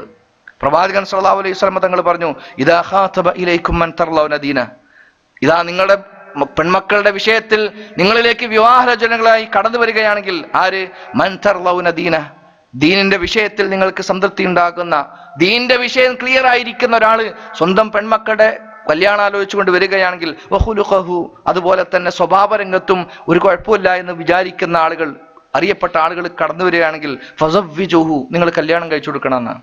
അങ്ങനെ നമുക്ക് സാധിച്ചിട്ടുണ്ടോ? അല്ലെങ്കിൽ നമ്മൾ പറയും പൈസ ഉള്ളവനാണ്, അതുപോലെ തന്നെ നല്ല ബിസിനസ് ഉണ്ട്, അതുപോലെ തന്നെ ഗൾഫിൽ ഇങ്ങനെയൊക്കെ ഉണ്ട്, പക്ഷെ കുഴപ്പമൊന്നുമില്ല, നിസ്കാരമില്ല എന്ന് മാത്രമേ ഉള്ളൂ എന്ന് പറയും. അൽഹംദുലില്ലാ കുഴപ്പമൊന്നുമില്ലല്ലോ, കള്ളുകൂടിയില്ല, വീടിവലിയില്ല, മറ്റൊന്നുമില്ല, പക്ഷെ നിസ്കാരമില്ല എന്നല്ലേ ഉള്ളൂ, ഇൻഷാ അല്ലാഹ് അതുകൊണ്ട് റെഡി ആയിക്കോളും എന്ന് പറഞ്ഞുകൊണ്ട് അഡ്ജസ്റ്റ് ചെയ്യാൻ പോലും തയ്യാറാകുന്ന ഒരു ഘട്ടമാണ് നമുക്കുള്ളത്. സഹോദരങ്ങളെ, ഇവിടെയാണ് പ്രവാചകൻ സല്ലല്ലാഹു അലൈഹി വസല്ലമ അതല്ലെങ്കിൽ പരിശുദ്ധ ഇസ്ലാം നിർദ്ദേശിക്കുന്ന അടിസ്ഥാനപരമായിരിക്കുന്ന ഫൗണ്ടേഷൻ നമുക്ക് നഷ്ടപ്പെട്ടു പോകുന്നത്. എന്നാൽ ആ ഒരു കുടുംബരംഗത്ത് അടിസ്ഥാനപരമായി നിർമ്മിക്കേണ്ടുന്നത് ഈമാൻ നിർമ്മിക്കേണ്ടത് തീർച്ചയായും വിവാഹത്തിന്റെ ഘട്ടങ്ങളിലാണ്. ആ രംഗത്ത് പതർച്ചകൾ പറ്റിയാൽ തീർച്ചയായും അതിന്റെ തിക്തഫലം അതിന് ശേഷമുള്ള ഘട്ടങ്ങളിലൊക്കെ അവൻ അനുഭവിക്കേണ്ടി വരും. ഇനി എന്താ പരീക്ഷ, നമ്മളൊക്കെ കല്യാണം കഴിച്ചുവല്ലോ, അന്ന് ഈ പറഞ്ഞ ഈമാനും കാര്യങ്ങളൊന്നും ഇല്ലായിരുന്നു, ഇനി അപ്പം എന്താ ചെയ്യാന്നാണ്. സഹോദരങ്ങളെ, മാർഗ്ഗങ്ങൾ എന്ന് വെച്ചാൽ റബ്ബിനോട് പ്രാർത്ഥിക്കുക. നമ്മുടെ ഇണയെ തന്റെ ഭർത്താവ് പോരാ, ഈമാനികമായി ചിന്തിക്കുന്നില്ല എങ്കിൽ തീർച്ചയായും ഇതുപോലെയുള്ള ദീനിന്റെ സദസ്സുകൾ, ദീൻ പഠിക്കുന്ന ഘട്ടങ്ങളിലേക്ക് കൊണ്ടെത്തിക്കുവാനും അതല്ലെങ്കിൽ ആത്മാർത്ഥമായി സ്വന്തത്തിന് തന്നെ ഒരു സ്നേഹത്തോടുകൂടെ ഒരു ഭാര്യയ്ക്ക് തന്റെ ഭർത്താവിനെ കൃത്യമായി ഉപദേശിച്ചാൽ നന്നാവും. ഉമ്മു സലമ റളിയല്ലാഹു തആല അൻഹയുടെ കാര്യം നമുക്കറിയാലോ. വിവാഹത്തിന് ഒരുപാട് ഉന്നത തറവാടികളായിരിക്കുന്ന ആളുകൾ വിവാഹാലോചന നടത്തുന്നുണ്ടായി. പക്ഷേ ആ സമയത്താണ് അവർ സത്യാദർശം സ്വീകരിച്ചുകൊണ്ട് ഇസ്ലാമിലേക്ക് കടന്നു വരുന്നത്. അബൂ സലമ റളിയല്ലാഹു തആല അവരോട് പറഞ്ഞു, കല്യാണം ആലോചിച്ചു. അവർ പറഞ്ഞു, കുഴപ്പമൊന്നുമില്ല, പക്ഷേ തീർച്ചയായും ഒരു കാഫിറിനെ കല്യാണം കഴിക്കാൻ കിട്ടൂല. ഈ സമയത്ത് അബൂ സലമ റളിയല്ലാഹു തആല വിചാരിക്കുകയാണ്, നിങ്ങൾ എൻ്റെ വിവാഹാലോചനയിൽ നിന്നും രക്ഷപ്പെടാൻ വേണ്ടിയിട്ട് ഒരു കാരണം ഉണ്ടാക്കിയതാണെന്ന് പറയും. ഈ സമയത്താണ് അവർ പറഞ്ഞത്, ഇല്ല, ഒരിക്കലുമില്ല, നിങ്ങൾ ഇസ്ലാം മതം സ്വീകരിച്ചു കഴിഞ്ഞാൽ, ഹിദായത്തിന്റെ മാർഗത്തിലേക്ക് കടന്നു വന്നാൽ എനിക്ക് മഹറിന്റെ ആവശ്യമല്ല, മഹറായിക്കൊണ്ട് ഞാൻ അത് നിങ്ങളെ വിവാഹം കഴിക്കാൻ തയ്യാറാണ് എന്ന് പറയുകയുണ്ടായി. അദ്ദേഹം വിശ്വാസം സ്വീകരിച്ചു, ഇസ്ലാമിലേക്ക് കടന്നു വന്നു. അങ്ങനെ അവരെ വിവാഹം കഴിക്കുകയുണ്ടായി എന്നാണ്. സഹോദരങ്ങളെ, ആലോചിച്ചു, നിങ്ങൾ ഈ രംഗത്ത് ഇസ്ലാമിനെ, ഹിദായത്തിനെ മഹറായി സ്വീകരിക്കാൻ പോലും തയ്യാറാകുന്ന സഹാബാക്കളായിരുന്നു അവിടെ ഉണ്ടായിരുന്നത്. പ്രവാചകൻ സല്ലല്ലാഹു അലൈഹി വസല്ലമയുടെ സഹാബാക്കളുടെ കൂട്ടത്തിൽ നിന്ന് ഉന്നത കുലത്തിൽപ്പെട്ട തറവാടികളായിരിക്കുന്ന സഹാബ വനിതകളെ കല്യാണം കഴിക്കാൻ വേണ്ടി അടിമകളായിരിക്കുന്ന സഹാബാക്കളെ പ്രവാചകൻ പറഞ്ഞു വിടുമായിരുന്നു. അവർക്ക് പ്രയാസമല്ല, പ്രവാചകനാണല്ലോ പറഞ്ഞു വിട്ടത്, തീർച്ചയായും അതിനെ ആ നിർദ്ദേശത്തെ ലംഘിക്കാൻ എനിക്ക് സാധ്യമല്ല എന്ന് പറഞ്ഞുകൊണ്ട് വിവാഹത്തിന് തയ്യാറാകുന്ന ഘട്ടമുണ്ടായി. സഹോദരങ്ങൾ, ആലോചിച്ച് നോക്കൂ, നിങ്ങൾ ഈ രൂപത്തിൽ ഇസ്ലാമിന്റെ നിർദ്ദേശങ്ങളെ ആ കാര്യത്തിൽ പോലും കണിശമായ രൂപത്തിൽ പ്രവാചകൻ പറഞ്ഞുവെങ്കിൽ ആ പറഞ്ഞതിനെ ധിക്കരിക്കാൻ എനിക്ക് സാധ്യമല്ലല്ലോ എന്ന് വിചാരിച്ചുകൊണ്ട് ജീവിതത്തെ അതിലേക്ക് തിരിച്ചുവിടാൻ തയ്യാറായിരുന്ന ഒരു സഹാബാക്കളുടെ ചരിത്രമാണ് നമുക്ക് കാണാൻ കഴിയുന്നത്. പക്ഷേ ആ രൂപത്തിലൊന്നും നമ്മുടെ ജീവിതത്തിലേക്ക് പരിശുദ്ധ പ്രവാചകൻ സല്ലല്ലാഹു അലൈഹി വസല്ലമ നേരിട്ട് പ്രവേശിക്കുന്നില്ല. ഇന്നാളെ കല്യാണം കഴിക്കണമെന്ന് പറയണില്ല. നേരെ മറിച്ച് നമ്മോട് പറയാൻ, കല്യാണം കഴിച്ചോളൂ, സൗന്ദര്യമുള്ളവളാകട്ടെ, അതുപോലെ തന്നെ സൗന്ദര്യമുള്ളവനാകട്ടെ, തറവാടിയാകട്ടെ, തറവാടുള്ളവനാകട്ടെ, അതുപോലെ തന്നെ സമ്പത്തുള്ളവളാകട്ടെ, കുഴപ്പമൊന്നുമില്ല. പക്ഷേ നിങ്ങൾ ദീനുള്ളവളായിരിക്കണം, ആദർശമുള്ളവരായിരിക്കണം. ആദർശമില്ലാത്തവരുമായിട്ട് ഒരിക്കലും പൊരുത്തപ്പെട്ടുകൊണ്ട് പോകാൻ പറ്റൂല എന്ന് ഇസ്ലാമിന്റെ കണിശമായ നിർദ്ദേശമാണ്. അതുകൊണ്ട് ആ രംഗത്ത് ഇനി കല്യാണം കഴിക്കാനിരിക്കുന്ന ആളുകളും കല്യാണം കഴിച്ചു കൊടുക്കാനിരിക്കുന്ന പെൺമക്കളുടെ കാര്യത്തിലുമൊക്കെ തീർച്ചയായും നമ്മൾ ശ്രദ്ധിക്കുകയാണെങ്കിൽ അവരുടെ ജീവിതമെങ്കിലും സുന്ദരമാക്കിയെടുക്കാൻ സാധിക്കും. ഞാൻ പറഞ്ഞു വന്നത്, ഭാര്യ ഭർത്താക്കന്മാർക്കിടയിൽ ഈ പറഞ്ഞതുപോലെ തന്നെ കല്യാണം കഴിക്കുന്ന സമയത്ത് അത് ശ്രദ്ധിക്കാത്ത ആളുകളാണെങ്കിൽ തീർച്ചയായും യഥാർത്ഥത്തിലുള്ള ദീനിനെ കുറിച്ച് പഠിക്കുക, ആദർശത്തെക്കുറിച്ച് പഠിക്കുക, പരലോകത്തെക്കുറിച്ച് കൃത്യമായി മനസ്സിലാക്കുക, നരകത്തെക്കുറിച്ചും സ്വർഗത്തെക്കുറിച്ചും കൃത്യമായിരിക്കുന്ന വിജ്ഞാനം കരസ്ഥമാക്കുക, എന്നിട്ട് ആദർശം സ്വീകരിക്കുക. സ്വന്തം ഇണകൾക്ക്, അതാണാകട്ടെ പുരുഷനാകട്ടെ സ്ത്രീയാകട്ടെ, പരസ്പരം കൈമാറാൻ തയ്യാറായാൽ സഹോദരങ്ങൾ നമുക്ക് രക്ഷപ്പെടാൻ സാധിക്കും. അതുപോലെ തന്നെ ആലോചിച്ചൊക്കെ, ഞാനും നിങ്ങളുമൊക്കെ നേരത്തെ തുടക്കത്തിൽ സൂചിപ്പിച്ച പോലെ തന്നെ കുടുംബത്തിന് വേണ്ടി പണിയെടുക്കുകയാണ്. ആലോചിച്ചൊക്കെ, നിങ്ങൾ ഓവർ ടൈം എടുത്തുകൊണ്ട് വിശ്രമമില്ലാതെ നാട്ടിൽ പോകാതെ ഒരുപാട് പണിയെടുത്തുകൊണ്ടിരിക്കുകയാണ് കുട്ടികളുടെ വിഷയം നോക്കിയിട്ട്. കാരണം ഇനിയിപ്പോൾ ഇവിടുന്ന് ഉന്നത വിദ്യാഭ്യാസം നേടാനിരിക്കുന്നേ ഉള്ളൂ, ഒരുപാട് ചെലവുണ്ട്. അവരെ ഏതെങ്കിലും ഒരു അവസ്ഥയിലേക്ക്, ഒരു സ്റ്റേജിലേക്ക് എത്തിക്കണം, ഇല്ലാതിരുന്നാൽ ശരിയാവില്ല, എനിക്ക് ഉറക്കം വരില്ല എന്നാണ്. പലരുടെയും മരണം കേൾക്കുന്ന സമയത്ത് പറയാം, അൽഹംദുലില്ലാ, റാഹത്തായിരിക്കുന്ന ഒരു മരണമാണ്. 4-5 പെൺകുട്ടികളുണ്ടായിരുന്നു, ആ കുട്ടികളൊക്കെ അൽഹംദുലില്ലാ കെട്ടിച്ചു കഴിഞ്ഞു. ഇപ്പം അദ്ദേഹത്തിന്റെ മരണം എത്ര സുന്ദരം. അതുപോലെ തന്നെ മക്കൾക്ക്, ഭാര്യയ്ക്ക്, അവർക്ക് വരുമാനത്തിലുള്ള മാർഗം ഉണ്ടാക്കിയിട്ടാണല്ലോ അദ്ദേഹത്തിന്റെ മരണം ഉണ്ടായത് എന്നൊക്കെ വിചാരിച്ചുകൊണ്ട് നമ്മൾ സമാധാനിക്കുകയാണ്. പക്ഷേ മരണം എന്നുള്ളത്, അതുപോലെ തന്നെ ജീവിതം എന്നുള്ളത് മറ്റാർക്കെങ്കിലും തീരെ എഴുതി നൽകേണ്ടതല്ല. ഒരിക്കലും കുടുംബത്തിന് വേണ്ടി ജീവിക്കുക ചെയ്യരുത്. അവിടെയാണ് നമുക്ക് ഏറ്റവും വലിയ പരാജയം ഉണ്ടാകുന്നത്. കാരണം നമ്മൾക്കുള്ള പരാതി ആലോചിച്ചൊക്കെ, ഞാനും നിങ്ങളുമൊക്കെ വെറുതെ ഒരുപക്ഷെ നമുക്കൊക്കെ നാടകം കളിക്കാൻ പറ്റും, ഇല്ല എനിക്ക് പ്രശ്നമൊന്നുമില്ല, എൻ്റെ കുടുംബം ഉഷാറാന്നൊക്കെ പറഞ്ഞാണ്. പക്ഷേ ഒരു 10 മിനിറ്റ് വെറുതെ നിന്നാൽ, എന്നാൽ ആരും കൂടുതലല്ല, നമുക്ക് ഫോണും വരുന്നില്ല, കമ്പ്യൂട്ടറിന് മുന്നിലല്ലാതെ നമ്മൾക്ക് ഒരു 10 മിനിറ്റ് ഇട്ടാണെങ്കിൽ താടിക്ക് കൈയും കൊടുത്തിട്ട് ഇങ്ങനെ ആലോചിക്കും നമ്മൾ. എന്നിട്ട് നെടുവീർപ്പുകൾ ഇങ്ങനെ ഇടും, എൻ്റെ വാപ്പ എന്താ അങ്ങനെ, വാപ്പാനെ ഏറ്റവും കൂടുതൽ ശ്രദ്ധിക്കുന്നത് ഞാനാണ്, പക്ഷെ വാപ്പാക്ക് എന്നോടാണ് ഏറ്റവും കൂടുതൽ വെറുപ്പ്. എൻ്റെ ഭർത്താവിനെ എത്ര കണ്ട് ഞാൻ എത്രയോ പ്രയാസങ്ങൾ സഹിച്ചിട്ട് അദ്ദേഹത്തിൻ്റെ ആഗ്രഹങ്ങൾക്കനുസരിച്ചുകൊണ്ട് ജീവിതത്തിലെ എല്ലാ കാര്യങ്ങളും ഞാൻ ചെയ്യുന്നു. എൻ്റെ ഒരുപാട് ആക്ടിവിറ്റീസുകളൊക്കെ ഞാൻ അവർക്ക് വേണ്ടിയിട്ട് മാറ്റം വരുത്തേണ്ടായി. പക്ഷേ എന്നിട്ടും എൻ്റെ ഭർത്താവ് എന്താ എന്നോട് ഇങ്ങനെ? എൻ്റെ ഭാര്യ അവളെ എത്രയൊക്കെ തന്നെ ഏതൊക്കെ രൂപത്തിൽ അവർ ആഗ്രഹിക്കുന്നതെല്ലാം തന്നെ ചെയ്തു കൊടുത്തിട്ടും ശരി, എൻ്റെ ഭാര്യ എന്താണ് ഞാൻ പറഞ്ഞിട്ട് കേൾക്കാത്തത്? മക്കളെ ഇത്രത്തോളം ഞാൻ എൻ്റെ മക്കളെ വേറെ ആരും സ്നേഹിച്ചിട്ടുണ്ടാവില്ല, പക്ഷേ എൻ്റെ മക്കൾ ഞാൻ പറഞ്ഞെടുത്ത് കിട്ടുന്നില്ല എന്നൊക്കെ പറഞ്ഞിട്ട് പരാതികളാണ് നമുക്കൊക്കെ ഉള്ളത്. എന്നാൽ പരിഗണിക്കുന്നില്ല, അവഗണിക്കുകയാണ് എന്നുള്ള പരാതികൾ സത്യമാണത്, എല്ലാവർക്കും ഉണ്ട്. അതാണ് നമ്മളെ ഏറ്റവും അധികം മനസ്സിനെ സ്വാധീനിച്ചുകൊണ്ട് ടെൻഷൻ അടിപ്പിച്ചുകൊണ്ടിരിക്കുന്ന കാര്യങ്ങൾ. പല കാര്യങ്ങൾക്കും വേണ്ടി ഡോക്ടറെ അടുത്ത് പോകുമ്പോൾ അവിടെ പറയില്ല, ഇത് ഇവിടുന്നൊക്കെ വിട്ടുകയാണ്, നിങ്ങൾക്ക് കാര്യമായിട്ട് അസുഖമൊന്നുമില്ല, ഒരു സൈക്കാട്രിസ്റ്റിനെ കാണിക്കണം എന്ന് പറഞ്ഞിട്ട് പറയും, ഒരു മനഃശാസ്ത്രജ്ഞനെ കാണിക്കണം എന്ന് പറഞ്ഞിട്ട് എഴുത്തും കൂടും. കാരണം എന്താ? ശരിയാണ്, നമുക്ക് മാനസികമായിരിക്കുന്ന ഒരുപാട് പിരിമുറുക്കങ്ങളാണുള്ളത്. പക്ഷേ ഒരു സത്യവിശ്വാസം സംബന്ധിച്ചിടത്തോളം അവന്റെ ജീവിതത്തിൽ മാനസികമായിരിക്കുന്ന പിരിമുറുക്കങ്ങൾക്ക് ഒരു സ്ഥാനവുമില്ല. എന്തുകൊണ്ടെന്ന് ചോദിച്ചാൽ, തീർച്ചയായും ഒരു വിശ്വാസി സ്വാർത്ഥനാകണം. ഭൗതികമായിരിക്കുന്ന സ്വാർത്ഥതയല്ല, നേരെ മറിച്ച് പരലോകത്തിന്റെ വിഷയത്തിൽ സ്വന്തം കാര്യത്തിൽ ഒരു സ്വാർത്ഥത പാലിക്കാൻ നമുക്ക് സാധിക്കുകയാണെങ്കിൽ ഒരു ടെൻഷനും ഉണ്ടാവില്ല നമുക്ക്. അതെങ്ങനെ? നമുക്ക് വേണ്ടി ജീവിക്കുക, ഭാര്യയ്ക്ക് വേണ്ടി ജീവിക്കണ്ട, ഭർത്താവിന് വേണ്ടി ജീവിക്കണ്ട, മക്കൾക്ക് വേണ്ടി ജീവിക്കണ്ട, അതുപോലെ തന്നെ കുടുംബത്തിന് വേണ്ടി ജീവിക്കണ്ട, മാതാപിതാക്കൾക്കോ നാട്ടുകാർക്കോ ഒന്നും വേണ്ടി ജീവിക്കണ്ട. നമുക്ക് വേണ്ടി ജീവിക്കുക.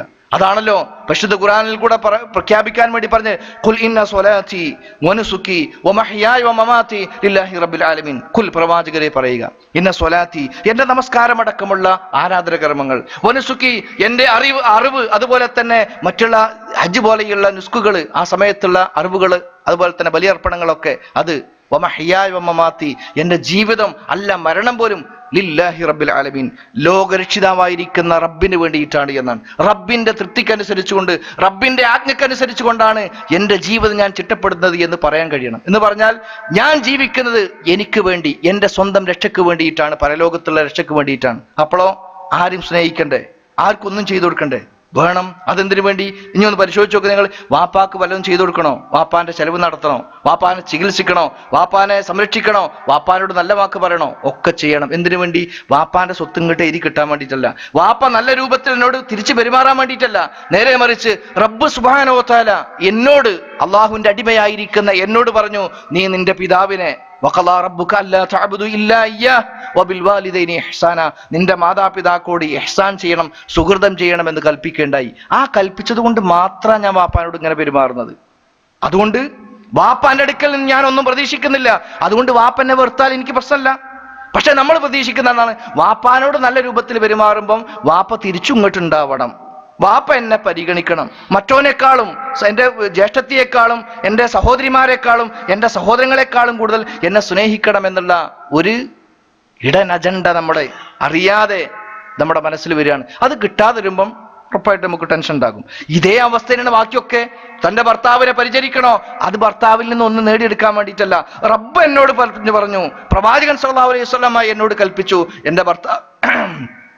എൻ്റെ ഭർത്താവിനോട് ഇങ്ങനെ പെരുമാറണമെന്ന്. അത് പെരുമാറി, അതിൻ്റെ പകരമായി എനിക്ക് എന്താ കിട്ടുക? റബ്ബിന്റെ അടുക്കൽ നിന്ന് പ്രതിഫലം കിട്ടും. അത് ആർക്കും തടയാൻ കഴിയില്ല. വാപ്പാക്കും കഴിയില്ല, ഉമ്മാക്കും കഴിയില്ല, ആർക്കും കഴിയില്ല. അത് തടയാൻ ഒരാൾക്കും കഴിയില്ല. റബ്ബിന്റെ അടുക്കൽ എനിക്ക് കിട്ടും എന്നുള്ളത് തന്നെയാണ്. അത് ഉണ്ടായാൽ ഭർത്താവ് എങ്ങനെയോ പെരുമാറിക്കോട്ടെ, എനിക്ക് കിട്ടേണ്ടത് റബ്ബിന്റെ അടുക്കൽ നിന്ന് കിട്ടും. തിരിച്ചും ഇങ്ങോട്ടും ഇങ്ങനെ തന്നെ. ഭാര്യയ്ക്ക് വേണ്ടി ചെയ്തു കൊടുക്കണോ? ഭാര്യ എന്നെ അനുസരിക്കണം, അങ്ങനെയൊന്നും കണക്കൂട്ടണ്ട. നേരെ മറിച്ച് എന്നോട് പറഞ്ഞതാണ്, നീ തിന്നുകയാണെങ്കിൽ അവരെ തീറ്റിക്കണം, നീ ഉടുക്കുകയാണെങ്കിൽ അവർക്ക് വസ്ത്രം നൽകണം, അതുപോലെ തന്നെ അവർ ജീവിത സൗകര്യങ്ങൾ ഒരുക്കി കൊടുക്കണം, അവരെ നീ ഒരിക്കലും വെറുക്കരുത് എന്ന രൂപത്തിലേക്കുള്ള നിർദ്ദേശം പ്രവാചകന്റെ നിർദ്ദേശമാണ്. അവരുടെ അടുക്കൽ നിന്നും വല്ലതും കിട്ടാൻ വേണ്ടിയിട്ടല്ല, നേരെ മറിച്ച് റബ്ബിന്റെ അടുക്കൽ നിന്നും പ്രതിഫലം കിട്ടാൻ വേണ്ടി. മക്കളും അങ്ങനെ തന്നെ. പ്രായമാകുമ്പം എന്നെ നോക്കാൻ വേണ്ടിയിട്ടാണ് ഞാൻ ഇവരെ ഇപ്പം പഠിപ്പിച്ച് ഒരുപാട് സമ്പത്തും എൻ്റെ ചോര നീരാക്കിയിട്ട് അധ്വാനിച്ചുകൊണ്ട് ഇവർക്ക് ഈ കാര്യങ്ങളൊക്കെ ചെയ്തു കൊടുക്കുന്നത്. എനിക്ക് പ്രായമാകുമ്പം അവശത അനുഭവിക്കുന്ന ഘട്ടത്തിൽ എന്നെ സംരക്ഷിക്കാൻ വേണ്ടിയിട്ടാണ് എന്ന് വിചാരിച്ചിട്ടാണെങ്കിൽ അത് കിട്ടാതെ വരുവാൻ ടെൻഷൻ ഉണ്ടാകും. നേരെ മറിച്ച് അല്ല, എൻ്റെ മക്കളോട് ഞാൻ ചെയ്യേണ്ടുന്ന കടമയാണിത് എന്ന് മനസ്സിലാക്കിയിട്ടാണ് ചെയ്യുന്നതെങ്കിലോ ഒരു പ്രശ്നമില്ല. അവരെന്ത് ചെയ്താലും ശരി, ഒന്നും ചെയ്തു തന്നില്ല എങ്കിലും ശരി, തീർച്ചയായും അവർ ടെൻഷൻ ഇല്ലാത്ത സുന്ദരമായിരിക്കുന്ന ഒരു ജീവിതത്തെ നമുക്ക് പടുത്തുയർത്താൻ അല്ലെങ്കിൽ സമാധാനിക്കാൻ കഴിയും. ടെൻഷൻ ഉണ്ടാകൂല എന്നർത്ഥം. അപ്പൊ സഹോദരങ്ങളെ, നമുക്ക് പറ്റിയ പാളിച്ച കുടുംബരംഗത്ത് ശരിക്കാലോചിക്കുക. നമ്മുടെ വിഷയം അവിടെയാണ്. കുടുംബരംഗത്ത് നമുക്ക് പറ്റിയ പാളിച്ച എന്ന് പറഞ്ഞാൽ നമ്മുടെ നിയ്യത്ത് തെറ്റായിപ്പോയി എന്നാണ്. എന്ന് പറഞ്ഞാൽ അള്ളാന്റെ അടുക്കൽ നിന്ന് പ്രതിഫലം കിട്ടാൻ വേണ്ടിയിട്ട് ഇഹ്സാൻ ചെയ്യാൻ വേണ്ടി കൽപ്പിച്ചുവെങ്കിൽ അവിടെ നമ്മൾ ഈ പറഞ്ഞിരിക്കുന്ന പരസ്പരം അങ്ങോട്ടും ഇങ്ങോട്ടും പ്രത്യുപകാരം ചെയ്യണമെന്ന് വിചാരിച്ചുകൊണ്ട് കാര്യങ്ങൾ ചെയ്യുന്ന ഒരു ഘട്ടമെത്തിയപ്പം അത് കിട്ടാതെ വന്നപ്പോൾ ഉണ്ടാകുന്ന ടെൻഷനായി പോയി എന്നാണ്. സഹോദരങ്ങളെ, അത് തിരുത്തുക. അതുണ്ടാവാൻ പാടില്ല. അള്ളാഹ്ക്ക് വേണ്ടി ജീവിക്കുക. പരലോകത്ത് ഗുണം കിട്ടും. അത് തടയാൻ വാപ്പാക്കോ ഉമ്മാക്കോ ഭർത്താവിനോ ആർക്കും തന്നെ സാധിക്കില്ല. അതുകൊണ്ട് റബ്ബേ, നിന്റെ പ്രീതി കൊണ്ടാണ്, പ്രീതി കാംക്ഷിച്ചുകൊണ്ടാണ് ഉപ്പാക്ക് ചെയ്തു കൊടുക്കുന്നത്, ഉമ്മാക്ക് ചെയ്തു കൊടുക്കുന്നത്, ഭാര്യയ്ക്ക് ചെയ്തു കൊടുക്കുന്നത്, ഭർത്താവിന് ചെയ്തു കൊടുക്കുന്നത്. റബ്ബേ, ഇവരൊക്കെ അവഗണിച്ചാലും ശരി, എനിക്കത് തരണമേ എന്നുള്ള ആ ഒരു ആത്മാർത്ഥമായിരിക്കുന്ന പ്രാർത്ഥന. സഹോദരങ്ങൾ, അത് മാത്രം മതിയോ? ഇല്ലല്ലോ. ഓരോരുത്തരും കടമകൾ നിർവഹിക്കപ്പെടുമ്പോൾ മാത്രമേ തീർച്ചയായും നമുക്ക് കിട്ടേണ്ട അവകാശങ്ങൾ കിട്ടിട്ടുള്ളൂ. പറഞ്ഞല്ലോ, ഏത് വിഷയത്തിലാണെങ്കിലും ശരി നമ്മളൊക്കെ കുറ്റം പറയാം. ഇവിടുത്തെ ഗവൺമെന്റ് ശരിയല്ല, നാട്ടിലെ ഗവൺമെന്റ് ശരിയല്ല, കാരണം നമ്മോട് ഇങ്ങനെ ചെയ്യുന്നില്ല എന്നൊക്കെ പറഞ്ഞിട്ട്. അതേ സമയത്ത് ഈ നാടിനോടും അതുപോലെ തന്നെ നമ്മുടെ നാടിനോടും അതുപോലെ തന്നെ ഓരോ സർക്കാരുകളോടും അല്ലെങ്കിൽ ഓരോ വ്യക്തിയോടും നമ്മൾ ചെയ്തു കൊടുക്കേണ്ടുന്ന കടമകളുണ്ട്, അങ്ങോട്ട് ചെയ്തു കൊടുക്കേണ്ട കാര്യമുണ്ട്. അത് ചെയ്യുന്നുണ്ടോ? അത് നമ്മൾ നോക്കുന്നില്ല. അതൊന്നും ഇവിടെ വിഷയമല്ല, ചർച്ചയല്ല. നമുക്ക് കിട്ടേണ്ടുന്ന അവകാശങ്ങളെ കുറിച്ച് മാത്രമേ നമ്മൾ സംസാരിക്കുന്നത്. പക്ഷേ അവകാശങ്ങളെ കുറിച്ച് സംസാരിക്കുന്നതിന് മുമ്പ് നമ്മൾ കടമകളായിരിക്കണം നമുക്ക് ഓർമ്മ വരേണ്ടത്. കടമകളുടെ കൂട്ടത്തിൽപ്പെട്ട് ഒന്ന് റബ്ബിനോടുള്ള കടമയാണ്. ആ റബ്ബിനോടുള്ള കടമകൾ പൂർത്തീകരിച്ചോ എന്ന് സ്വയം ഒന്ന് പരിശോധിക്കുക. രണ്ടാമത്തെ പ്രവാചകനുള്ള കടമയാണ്. അത് കഴിഞ്ഞിട്ടാണ് സ്വന്തത്തോടുള്ള കടമ, പിന്നെ മാതാപിതാക്കളുടെ കടമകൾ, പിന്നെ മക്കളുടെ കടമകൾ, ഭാര്യയോടുള്ള കടമകൾ, ഭർത്താവിനോടുള്ള കടമ എന്ന് പറഞ്ഞിട്ട് അങ്ങനെ നീണ്ടു കിടക്കുന്ന കടമകൾ. ഈ കടമകളുടെ പൂർത്തീകരണം നടത്തിയതിന് ശേഷം മാത്രമേ നമുക്ക് വിലപിക്കാൻ പറ്റുള്ളൂ, എനിക്ക് കിട്ടേണ്ട അവകാശം കിട്ടിയില്ല എന്ന് പറയാൻ പറ്റുള്ളൂ. സഹോദരങ്ങളെ, അതുകൊണ്ട് ഈ രംഗത്തൊന്ന് നമ്മൾ അടിമുടി ഒന്ന് പരിശോധനയ്ക്ക് വിധേയമാക്കുക. ഇനി ഞാൻ പറഞ്ഞു വരുന്ന സഹോദരങ്ങളെ, തീർച്ചയായും ഇത് കേവലം ഇങ്ങനെ ചെയ്താൽ മാത്രം ഇസ്ലാമിന് സന്തോഷം ഉണ്ടാകൂല. കാരണം എന്ന് വെച്ചാൽ ഞാൻ മാത്രം ആഗ്രഹിക്കുകയാണ്, ഞാൻ എൻ്റെ ഉമ്മാക്ക് വാപ്പാക്ക് ചെയ്തു കൊടുക്കുന്നതൊക്കെ പരലോകത്ത് കൂലിട്ടാനാണ്. വാപ്പാക്ക് ചിന്തനല്ലെങ്കിലോ നമുക്കിവിടെ സമാധാനം ഉണ്ടാകൂല. നമുക്ക് ഇൻഷാ അല്ലാഹ് അൽഹംദുലില്ലാ പരലോകത്ത് നമുക്ക് കൂലിയിട്ടെന്ന് വരും. പക്ഷെ ഈ ദുനിയാവിൽ മരിക്കുന്നത് വരെയും വാപ്പാന്റെ ഉപദ്രവം ഉണ്ടാവും, ഉമ്മാന്റെ ഉപദ്രവം ഉണ്ടാവും, ഭർത്താവിന്റെ ഉപദ്രവം ഉണ്ടാവും, ഭാര്യയുടെ ഉപദ്രവം ഉണ്ടാവും, മക്കളുടെ ഉപദ്രവങ്ങളൊക്കെ ഉണ്ടാവും. അതില്ലാതിരിക്കാൻ എന്താ ചെയ്യേണ്ടത്? നമ്മൾ ചിന്തിക്കുന്നത് പോലെയുള്ള ഒരു ദറജയിലേക്ക് നമ്മുടെ വാപ്പാനെ കൊണ്ടെത്തിക്കണം, ഉമ്മാനെ കൊണ്ടെത്തിക്കണം, ഭാര്യയും ഭർത്താവിനെയൊക്കെ നമ്മൾ ചിന്തിക്കുന്ന അതേ രൂപത്തിൽ കൊണ്ടെത്തിക്കുക. അതെങ്ങനെ കഴിയുക? അവർക്കും പരലോകത്തെ കുറിച്ച് പറഞ്ഞു കൊടുക്കുക, അവർക്കും ഹൈറിനെ കുറിച്ച് പറഞ്ഞു കൊടുക്കുക, അള്ളാഹിനെ കുറിച്ച് പറഞ്ഞു കൊടുക്കുക, അള്ളാഹുവിന്റെ ശിക്ഷയെ കുറിച്ച് പറഞ്ഞു കൊടുക്കുക, പരലോകത്ത് കിട്ടാനിരിക്കുന്ന ഗുണങ്ങളെ കുറിച്ച് പറഞ്ഞു കൊടുക്കുക. അതെങ്ങനെ കഴിയുക? ഇസ്ലാമിനെ കുറിച്ച് പറയുമ്പോൾ മാത്രമേ കഴിയുള്ളൂ. അവിടെയാണ് നമുക്ക് തീർച്ചയായും കുടുംബരംഗം ഇസ്ലാമികമായി ചിന്തിക്കേണ്ടുന്നതിന്റെ ആവശ്യകതയെക്കുറിച്ച് മനസ്സിലാക്കാൻ കഴിയുക. എന്ന് പറഞ്ഞാൽ ഹിദായത്തിന്റെ മാർഗത്തിലേക്ക് നമ്മൾ മാത്രം വന്നാൽ പോരാ, നമ്മളുമായി ബന്ധപ്പെട്ട ആളുകളൊക്കെ വരണം.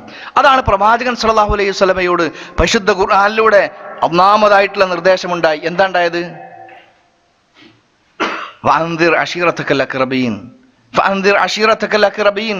പ്രവാചകരെ, താങ്കളുടെ ഏറ്റവും അടുത്ത ബന്ധപ്പെട്ട ആളുകളോട് നിങ്ങൾ മുന്നറിയിപ്പ് നൽകണമെന്ന് പറഞ്ഞു. പ്രവാചകൻ സല്ലല്ലാഹു അലൈഹി വസല്ലമ സ്വന്തം വീട്ടിലേക്ക് ഒരു വിരുന്ന് വെച്ചിട്ട് വിളിച്ചു എല്ലാവരെയും. എന്നിട്ട് അവിടുന്ന് പറയാൻ വേണ്ടി ശ്രമം നടത്തി നോക്കി. പക്ഷേ അബൂലഹബിന് സമ്മതിച്ചില്ല. പിന്നീടാണ് രണ്ടാമത് പോയി കണ്ട് സഫയുടെ കുന്നിൽ കയറിയിട്ട് തന്റെ കുടുംബക്കാരായ മുഴുവൻ ആളുകളെയും വിളിച്ചു വരുത്തിയിട്ട് കാര്യങ്ങൾ പറഞ്ഞു. ഇതാ, ഇതിന്റെ മലന്റെ അപ്പുറത്ത് നിങ്ങൾ ഉപദ്രവിക്കാൻ വേണ്ടിയിട്ട് ഒരു അശ്വസൈന്യം വരുന്നുണ്ടെന്ന് ഞാൻ പറഞ്ഞു. ഞങ്ങൾ വിശ്വസിക്കും? ആ വിശ്വസിക്കും. എന്നാ ശരി, അത് പറയാനല്ലേ ഞാൻ വന്നത്. നിങ്ങൾക്ക് പരലോകത്ത് വരാനിരിക്കുന്ന ഇതിനേക്കാളും കഠിനമായിരിക്കുന്ന ഒരു അപകടമുണ്ട്. അള്ളാഹിനെ മാത്രം ആരാധിക്കണം. അതില്ല എങ്കിൽ പരലോകത്ത് രക്ഷപ്പെടാൻ പറ്റൂല. അതുകൊണ്ട് അള്ളാഹുവിനെ മാത്രം ആരാധിക്കുകയും അല്ലാത്ത മുഴുവൻ ദേവന്മാരെയും ദേവിമാരെയും എന്ന് പറഞ്ഞാൽ ഇലാഹുകളെ ഒഴിവാക്കുകയും താവൂത്തുകളെ ഒഴിവാക്കുകയും എന്നെ അനുസരിക്കുകയും ചെയ്യണം എന്ന് പറഞ്ഞപ്പോഴാണ് തബ്ബൻ ലക്, നിനക്ക് നാശം ഉണ്ടാകട്ടെ എന്ന് പറഞ്ഞത്. എന്ന് പറഞ്ഞാൽ പ്രയാസം ഉണ്ടാകും. ഏറ്റവും സുന്ദരമായി സംസാരിക്കാൻ കഴിയുന്നവനാണല്ലോ പ്രവാചകൻ സല്ലല്ലാഹു അലൈഹി വസല്ലമ. നമ്മെക്കാളും സുന്ദരമായി ഏതൊക്കെ ഒരു മനുഷ്യനോട് എങ്ങനെ സംസാരിക്കണമെന്ന് അള്ളാഹു വിചാരിക്കുന്നു, ഇഷ്ടപ്പെടുന്നുവോ അതേ രൂപത്തിൽ സംസാരിച്ചവരാണ് പ്രവാചകൻ സല്ലല്ലാഹു അലൈഹി വസല്ലമ. ആ പ്രവാചകൻ സല്ലല്ലാഹു അലൈഹി വസല്ലമ സംസാരിച്ചപ്പോൾ പോലും പ്രയാസങ്ങൾ ഉണ്ടായിട്ടുണ്ട്. അപ്പൊ പ്രയാസങ്ങൾ ഉണ്ടാകും, ബുദ്ധിമുട്ടുണ്ടാകും എന്ന് വിചാരിച്ചിട്ട് മിണ്ടാണ്ടിരിക്കല്ല. നേരെ മറിച്ച് ആത്മാർത്ഥമായും സ്നേഹത്തോടുകൂടെ ഗുണകാംക്ഷയോടുകൂടെ തീർച്ചയായും നമ്മൾ പരസ്പരം അങ്ങോട്ടും ഇങ്ങോട്ടും, കുടുംബങ്ങൾ പരസ്പരം അങ്ങോട്ടും ഇങ്ങോട്ടും ഹിദായത്തിന്റെ മാർഗത്തിലേക്ക് ക്ഷണിക്കേണ്ടതുണ്ട്. ഇഹ്ദിന സിറാത്തൽ മുസ്തഖീം ഒരു ദിവസം നിർബന്ധമായും 17 പ്രാവശ്യം നമ്മൾ ചോദിക്കുന്നതാണ്. അത് കേവലം ചോദിച്ചാൽ പോരാ, നേരെ മറിച്ച് ആ ഹിദായത്തിന്റെ മാർഗത്തിലേക്ക് ഇറങ്ങണം. അതിലേക്ക് മറ്റുള്ളവരെ കൊണ്ടുവരാൻ വേണ്ടി ശ്രമിക്കുകയും വേണം. സഹോദരങ്ങളെ, അതുകൊണ്ട് ഞാൻ ദീർഘിപ്പിക്കുന്നില്ല, 12 മണി കഴിഞ്ഞിരിക്കുകയാണ്. അവിടെ നമ്മൾ മനസ്സിലാക്കേണ്ടത് സ്വന്തം ഹിദായത്തിന്റെ മാർഗം സ്വീകരിക്കണം. അതിന് വേണ്ടത് വെച്ചാൽ ഹിദായത്തിന്റെ മാർഗം എന്ത് എന്ന് കൃത്യമായി പഠിക്കണം, ഇസ്ലാമിനെ കുറിച്ച് പഠിക്കണം. നമുക്ക് സമയമില്ല എന്നാണ്. പക്ഷെ അള്ളാഹ് പറഞ്ഞാലോചിച്ചു, നിങ്ങൾ വമാ ഖലഖതുൽ ജിന്ന വൽ ഇൻസ ഇല്ലാ ലിയഅ്ബുദൂൻ, നിങ്ങൾ അങ്ങോട്ട് പറഞ്ഞയച്ച തന്നെ അള്ളാഹിനെ ആരാധിക്കാൻ വേണ്ടിയിട്ടാണ്. അള്ളാഹിനെ ആരാധിക്കാൻ വേണ്ടിയിട്ടാ പറഞ്ഞയച്ചത് എന്ന് പറയുന്ന ആ റബ്ബിനോട് നമ്മൾ തിരിച്ചു പറയാം, റബ്ബെ എനിക്ക് സമയമില്ല എന്നുള്ളത്. അതിനാ പറഞ്ഞയച്ച്, എന്നിട്ട് പറയാം നമുക്ക് അതിന് സമയമില്ല എന്നുള്ളത്. അള്ളാഹിന്റെ അടുക്ക് രക്ഷപ്പെടാൻ പറ്റൂല. ഇസ്ലാമിനെ കുറിച്ച് പഠിക്കുക. ഒരു വിശ്വാസിക്ക്, വിശ്വാസിയാണോ, വിശ്വാസി എന്ന് അവകാശപ്പെടുന്നവനാണോ, തീർച്ചയായും അവന് നിർബന്ധമായിരിക്കുന്ന ചില കാര്യങ്ങളുണ്ട്. വിശ്വാസ രംഗത്ത് അവൻ മനസ്സിലാക്കേണ്ട നിർബന്ധ കാര്യങ്ങൾ അവൻ പഠിച്ചേ മതിയാകൂ. എന്നാണ് അവൻ വലിയ ആലിമാകണമെന്നല്ല. എന്ത് വിശ്വസിക്കണം? ആരാണ് റബ്ബ്, ആരാണ് പ്രവാചകൻ, എന്താണ് ഇസ്ലാം, അത് എന്താണ് ഖുർആൻ, എന്നിൽ നിന്നും റബ്ബ് നിർബന്ധമായും എന്താവശ്യപ്പെടുന്നു, ഇത് മനസ്സിലാക്കാത്ത ഒരാൾക്കും രക്ഷപ്പെടാൻ പറ്റൂല.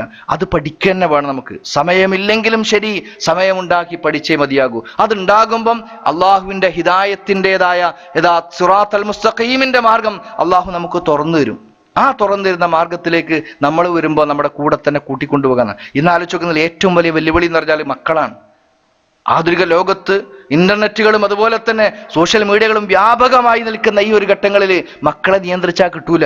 കാരണം എന്താണ്? അവരോട് പറഞ്ഞിട്ട് ഇത് ഉപയോഗിക്കരുത്, ടാബ് ഉപയോഗിക്കരുത്, ഇനി അതുപോലെ തന്നെ ഫേസ്ബുക്ക് ഉപയോഗിക്കരുത്, വാട്സപ്പ് ഉപയോഗിക്കരുത് എന്ന് പറഞ്ഞാൽ നടക്കൂല. ഇന്നത്തെ കാലത്ത് നടക്കൂല. കാരണം അത്രയും വ്യാപകമായി കഴിഞ്ഞിരിക്കുകയാണ്. ഈ സമയത്ത് തൻ്റെ മക്കൾക്ക് ഹിദായത്തിന്റെ മാർഗത്തെക്കുറിച്ച്, ഇസ്ലാമിനെ കുറിച്ച് ഒരു അവബോധമുണ്ടെങ്കിൽ, പരലോകത്തെക്കുറിച്ചുള്ള ബോധമുണ്ടെങ്കിൽ, റബ്ബിനെ കുറിച്ചുള്ള ഭയമുണ്ടെങ്കിൽ അവന്റെ മുന്നിൽ നമുക്ക് ഇന്റർനെറ്റ് തുറന്നു കൊടുക്കാൻ കഴിയും. മോനെ, നീ എന്ത് കാണണം, ഉപയോഗിച്ചോ, നീ എങ്ങനെ ഉപയോഗിക്കണം എന്ന് കൃത്യമായും അവനെ പഠിപ്പിച്ചു കഴിഞ്ഞാൽ പ്രശ്നം തീർന്നു. പക്ഷെ ഇന്ന് ദുഃഖകരമെന്ന് പറയട്ടെ, പിഞ്ചു കുട്ടികൾ പോലും എന്ന് പറഞ്ഞാൽ കൗമാരപ്രായക്കാരായിരിക്കുന്ന പെൺകുട്ടികൾ പോലും ഈ നാട്ടിൽ പോലും കുടുംബസമേതം താമസിക്കുന്ന, ഒരുപാട് തെറ്റിപ്പോകാനുള്ള ഒരുപാട് മാർഗങ്ങളൊന്നുമില്ലെങ്കിലും, നാട്ടിലേതുപോലുള്ള മാർഗങ്ങളൊന്നുമില്ലെങ്കിൽ പോലും ഇവിടെ പോലും പതർച്ചകൾ സംഭവിച്ചിരിക്കുകയാണ്, അല്ലെങ്കിൽ അപകടങ്ങൾ പതിയിരിക്കുകയാണ്. ഏത് സമയത്ത് നമ്മുടെ മക്കളെ തേടി വലിയ വലിയ അപകടങ്ങൾ കടന്നു വരുമെന്ന് പറയാൻ പറ്റൂല. അതില്ലാതിരിക്കണമെങ്കിൽ ആ സമയത്ത് തലയിൽ കൈ വെച്ചിട്ട് ഇങ്ങനെ കരഞ്ഞിട്ട് കാര്യമില്ല. അതുപോലെ തന്നെ ഭാവിയിൽ വാർദ്ധക്യത്തിൽ എത്തുമ്പം എന്നെ സംരക്ഷിക്കുന്നല്ലോ എന്ന ഒരു ചിന്ത ഉണ്ടായിട്ട് കാര്യമല്ല. നേരെ മറിച്ച് മക്കൾക്ക് നൽകേണ്ടുന്ന അവകാശങ്ങൾ, മക്കൾക്ക് നൽകേണ്ടുന്ന ഒരു രക്ഷിതാവ് എന്നുള്ള നിലക്ക് അവൻ പൂർത്തീകരിക്കേണ്ടുന്ന ചില ഉത്തരവാദിത്തങ്ങൾ, ആ ഉത്തരവാദിത്തങ്ങൾ പൂർത്തീകരിച്ചേ മതിയാകൂ. എന്നാൽ തെർബിയത്ത് നൽകുക, ഇസ്ലാമികമായിരിക്കുന്ന തെർബിയത്ത് നൽകുക എന്നുള്ളത് ഓരോരുത്തരുടെയും നിർബന്ധവാദയാണ്. മക്കൾക്ക് ദീനി വിദ്യാഭ്യാസം, പരിശുദ്ധ ഖുർആൻ പാരായണം ചെയ്യാൻ അറബി അറിയാലോ എന്ന് വിചാരിച്ചു വിട്ടാൽ പോരാ.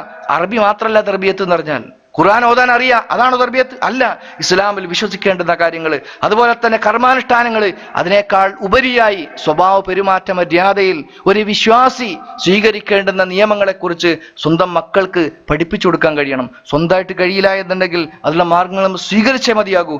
ഏതാണെങ്കിലും ശരി, മക്കൾക്ക് ദീനീ വിദ്യാഭ്യാസം നൽകാൻ നമുക്ക് സാധിച്ചില്ലെങ്കിൽ നാളെ പരലോകത്ത് ഈ മക്കൾ നമ്മോട് പറയും, നമ്മളെ ചൂണ്ടിക്കാണിച്ചുകൊണ്ട്, റബ്ബേ, എൻ്റെ മാതാപിതാക്കളെ, എൻ്റെ അവരുടെ ശിരസ് എൻ്റെ കാൽ കീഴിലിട്ടതാ, തീർച്ചയായും ഞാൻ അവരൊന്ന് ചവിട്ടി മതിക്കട്ടെ എന്ന് പറഞ്ഞു പോകുന്ന അവസ്ഥ ഉണ്ടാകും. അതില്ലാതിരിക്കണമെങ്കിൽ ഇന്ന് നമ്മൾ സ്നേഹിക്കുന്ന, കരളിന്റെ കഷ്ണമായി വിചാരിക്കുന്ന ഈ മക്കൾ നാളെ പരലോകത്ത് നമുക്കെതിരെ വിരൽ ചൂണ്ടാതിരിക്കണമെങ്കിൽ നമ്മുടെ ഉത്തരവാദിത്തങ്ങൾ നമ്മൾ നിറവേറ്റിയേ മതിയാകൂ. അതുകൊണ്ട് ദീനി വിദ്യാഭ്യാസം നൽകാൻ വേണ്ടി എത്രയോ ഉയർന്നു പോയിക്കോട്ടെ, എന്ന് ഭൗതികമായി എവിടെയോ എത്തിക്കോട്ടെ, അതിനൊന്നും പ്രശ്നമില്ല.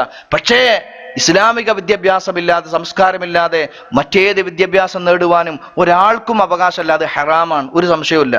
അടിസ്ഥാനപരമായ ദീനി വിദ്യാഭ്യാസം നേടാതെ ഭൗതികമായ വിദ്യാഭ്യാസം നേടുക എന്നുള്ളത് നിഷിദ്ധമാണ്, ഒരിക്കലും അത് അനുവദിക്കപ്പെട്ടതല്ല. അതുകൊണ്ട് ആ കാര്യത്തെക്കുറിച്ച് കൃത്യമായിരിക്കുന്ന ഒരു ആലോചന ഉണ്ടാകണം. അതോടൊപ്പം തന്നെ നമ്മുടെ വീടുകൾ ആദർശ കുടുംബം എന്നുള്ളതാണല്ലോ, ഒരു ആദർശ കുടുംബമാക്കി മാറ്റാൻ നമുക്ക് കഴിയണം. എങ്ങനെയാ സാധിക്കുക? ഖുർആൻ ക്ലാസ്സിന് പോകുന്നുണ്ട്, നിസ്കാരമുണ്ട്, അതുപോലെ തന്നെ സുന്നത്ത് സ്കരിക്കുന്നുണ്ട്, ഖുർആൻ ഓതുന്നുണ്ട്, ഒക്കെ ശരിയാണ്. പക്ഷെ വീട് എന്ന് പറഞ്ഞാൽ അവിടങ്ങളിൽ ഒരു മര്യാദ ഒന്നുമില്ല. വീട്ടിൽ ഒരു മര്യാദയും അതുപോലെ മറ്റുള്ള കാര്യങ്ങളൊന്നുമില്ല. ഈ നിസ്കരിക്കണ വാപ്പനേക്കാരം, അതുപോലെ ഖുർആൻ ക്ലാസ്സിൽ പങ്കെടുക്കുന്ന ഉമ്മനേക്കാരം. പക്ഷെ വീട്ടിലെത്തിക്കഴിഞ്ഞാൽ ആ ഖുർആൻ ക്ലാസ്സിന് പോകുന്ന ആ ഡ്രസ്സ് തൽക്കാലം അയച്ചിടുമ്പം അവിടെ ഈമാനോട് അയച്ചിട്ട് പോവുകയാണ്. അവിടെ നിങ്ങൾ ചെറിയൊരു മാറ്റം വരുത്തേണ്ടതുണ്ട്. പ്രവാചകൻ സല്ലല്ലാഹു അലൈഹി വസല്ലം തങ്ങൾ പറഞ്ഞു, വീട്ടിലേക്ക് പ്രവേശിക്കുന്ന സമയത്ത് എന്ത് ചൊല്ലിയിട്ടായിരിക്കണം? ബിസ്മില്ല കൊണ്ട് തുടങ്ങി സലാം പറഞ്ഞിട്ട് പ്രവേശിക്കുന്ന വാപ്പാനെ കാണുമ്പം, ഉമ്മാനെ കാണുമ്പം കുട്ടികളത് ആശ്ചര്യത്തോടു കൂടെ ഒരു പക്ഷേ ഒന്ന് നോക്കിയത് വരും. മൂന്നാമതും ആവർത്തിക്കുമ്പം ഇതെന്തോ വലിയ കാര്യം തന്നെയാണ്, നിർബന്ധമായ കാര്യമാണെന്ന് മനസ്സിലാക്കി അവരറിയാതെ, അവരെ ഉപദേശിക്കാതെ തന്നെ അവരത് പകർത്തിക്കോളും. അതുപോലെ തന്നെ ഭാര്യയും ഭർത്താവും അങ്ങോട്ടും ഇങ്ങോട്ടും സലാം പറയുന്നത് കാണുമ്പോൾ മക്കൾക്ക് തോന്നും. അതുപോലെ തന്നെ മൗലവിനെ കാണുമ്പോഴോ പുറത്തുള്ള താടി വെച്ച ഒരാളെ കാണുമ്പോഴോ അസ്സലാമു അലൈക്കും എന്ന് പറയുന്ന ഒരു അവസ്ഥ ഉണ്ടെങ്കിലോ അത് അവർക്ക് കൊടുക്കേണ്ട വേറെന്തോ സംഗതിയാണ്, ഇവിടെ കിട്ടേണ്ടല്ല എന്ന് വിചാരിക്കുന്ന ഒരു അവസ്ഥ എത്തും. എന്ന് പറഞ്ഞാൽ ഇസ്ലാമിക മര്യാദകൾ എവിടെയൊക്കെ എങ്ങനെയൊക്കെ നിർവഹിക്കണമെന്ന് പരിശുദ്ധ ദീൻ നമ്മെ പഠിപ്പിച്ചിട്ടുണ്ടോ ആ കാര്യങ്ങൾ കൃത്യമായി പഠിച്ച് മനസ്സിലാക്കി പ്രാവർത്തികമാക്കാൻ സാധിച്ചാൽ തീർച്ചയായും ആ രംഗത്ത് നമുക്ക് വിജയിക്കാൻ കഴിയും. അതുപോലെ തന്നെ പ്രവാചകൻ സല്ലല്ലാഹു അലൈഹി വസല്ലം തങ്ങൾ പറഞ്ഞു, തീർച്ചയായും പിശാച് എന്ന് പറഞ്ഞ മനുഷ്യന്റെ ശത്രുവായിട്ട് ഇവിടങ്ങളിലൊക്കെ ഉണ്ട്. പിശാച് നിലനിൽക്കുന്നുണ്ട്, വർഗശത്രുവാണ്. മനുഷ്യനെ സൃഷ്ടിച്ച ആ സമയം മുതൽ മനുഷ്യന്റെ ശത്രുവായി അള്ളാഹുവിന്റെ മുന്നിൽ വെച്ചുകൊണ്ട് പ്രഖ്യാപനം നടത്തിയിട്ട് കിയാമത്ത് നാൾ വരെ ആയുസ് തീട്ടി ചോദിച്ചിട്ട് അത് അനുവദിച്ച് പറഞ്ഞയച്ചിട്ടുള്ള ഇബ്ലീസും അതിന്റെ കൂട്ടുകാരും ഇവിടെ ഉണ്ട്. ആ ആളുകൾക്കൊക്കെ എല്ലാ സ്ഥലത്തും പ്രവേശനം അനുമതി നൽകിയിട്ടുണ്ട്. അതില്ലാതിരിക്കാൻ ചില കാര്യങ്ങളൊക്കെ പറഞ്ഞു. ബിസ്മില്ല എന്ന് പറയുമ്പോൾ ഭക്ഷണം കഴിക്കുന്ന സമയത്താണെങ്കിലും ശരി, അതുപോലെ തന്നെ വീട്ടിലേക്ക് പ്രവേശിക്കുന്ന സമയത്താണെങ്കിലും ശരി, കൂടെ പ്രവേശിക്കുന്ന പിശാജ്, ഇന്ന് നമ്മൾ ആലോചിച്ചൊക്കെ പിശാജോ ഇവിടെ ഞാൻ കാണുന്നില്ലല്ലോ, തെരഞ്ഞിട്ട് കിട്ടുന്നില്ലല്ലോ, വാതിന്റെ അടിയിൽ കൂടെ ഒക്കെ വരുമോ, ഇനിയിപ്പോ അങ്ങനെ ബിസ്മില്ലാതെ ഇങ്ങനെ വരാക്കപ്പം എന്താ ഉള്ളത്? റബ്ബ് പ്രവാചകൻ സല്ലല്ലാഹു അലൈഹി വസല്ലമക്ക് വഹി നൽകിയിട്ട് നമ്മോട് പറഞ്ഞാണ്, ഈമാൻ ഉള്ളവർ മാത്രം വിശ്വസിച്ചാൽ മതി, അല്ലാത്തവർക്ക് വിശ്വാസമൊന്നും വേണ്ട. കാരണം അല്ലല്ല എന്ന് പറയുന്ന ആളുകളൊക്കെ എത്രയുണ്ട്.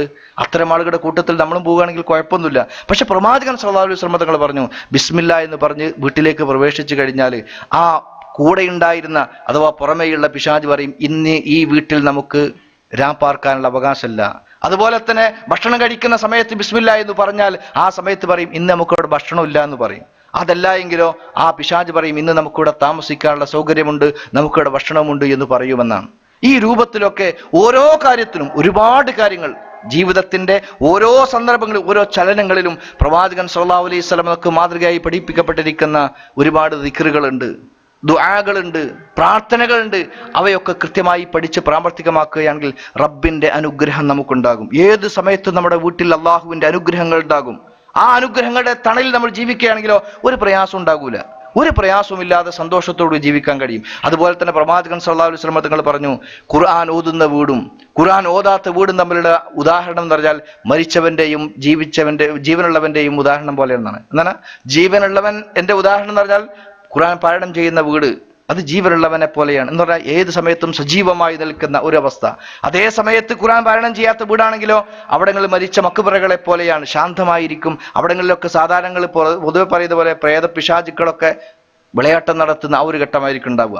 ഈ രൂപത്തിലൊക്കെ തന്നെ അതുപോലെ തന്നെ സ്വന്തം അങ്ങോട്ടും ഇങ്ങോട്ടുമുള്ള പ്രാർത്ഥനകൾ, ഭാര്യ ഭർത്താവിന് വേണ്ടി പ്രാർത്ഥിക്കുക, ഭാര്യയ്ക്ക് വേണ്ടി ഭർത്താവ് പ്രാർത്ഥിക്കുക, മാതാപിതാക്കൾക്ക് വേണ്ടി മക്കൾ പ്രാർത്ഥിക്കുക, മക്കൾക്ക് വേണ്ടി മാതാപിതാക്കൾക്ക് വേണ്ടി മക്കളും മക്കൾക്ക് വേണ്ടി മാതാപിതാക്കളും പ്രാർത്ഥിക്കുക.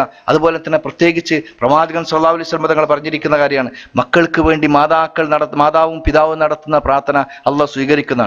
നന്മക്ക് വേണ്ടിയാണെങ്കിൽ അതും അള്ളാഹ് സ്വീകരിക്കും, തിന്മക്ക് വേണ്ടിയാണെങ്കിൽ അതും അള്ളാഹ് സ്വീകരിക്കും.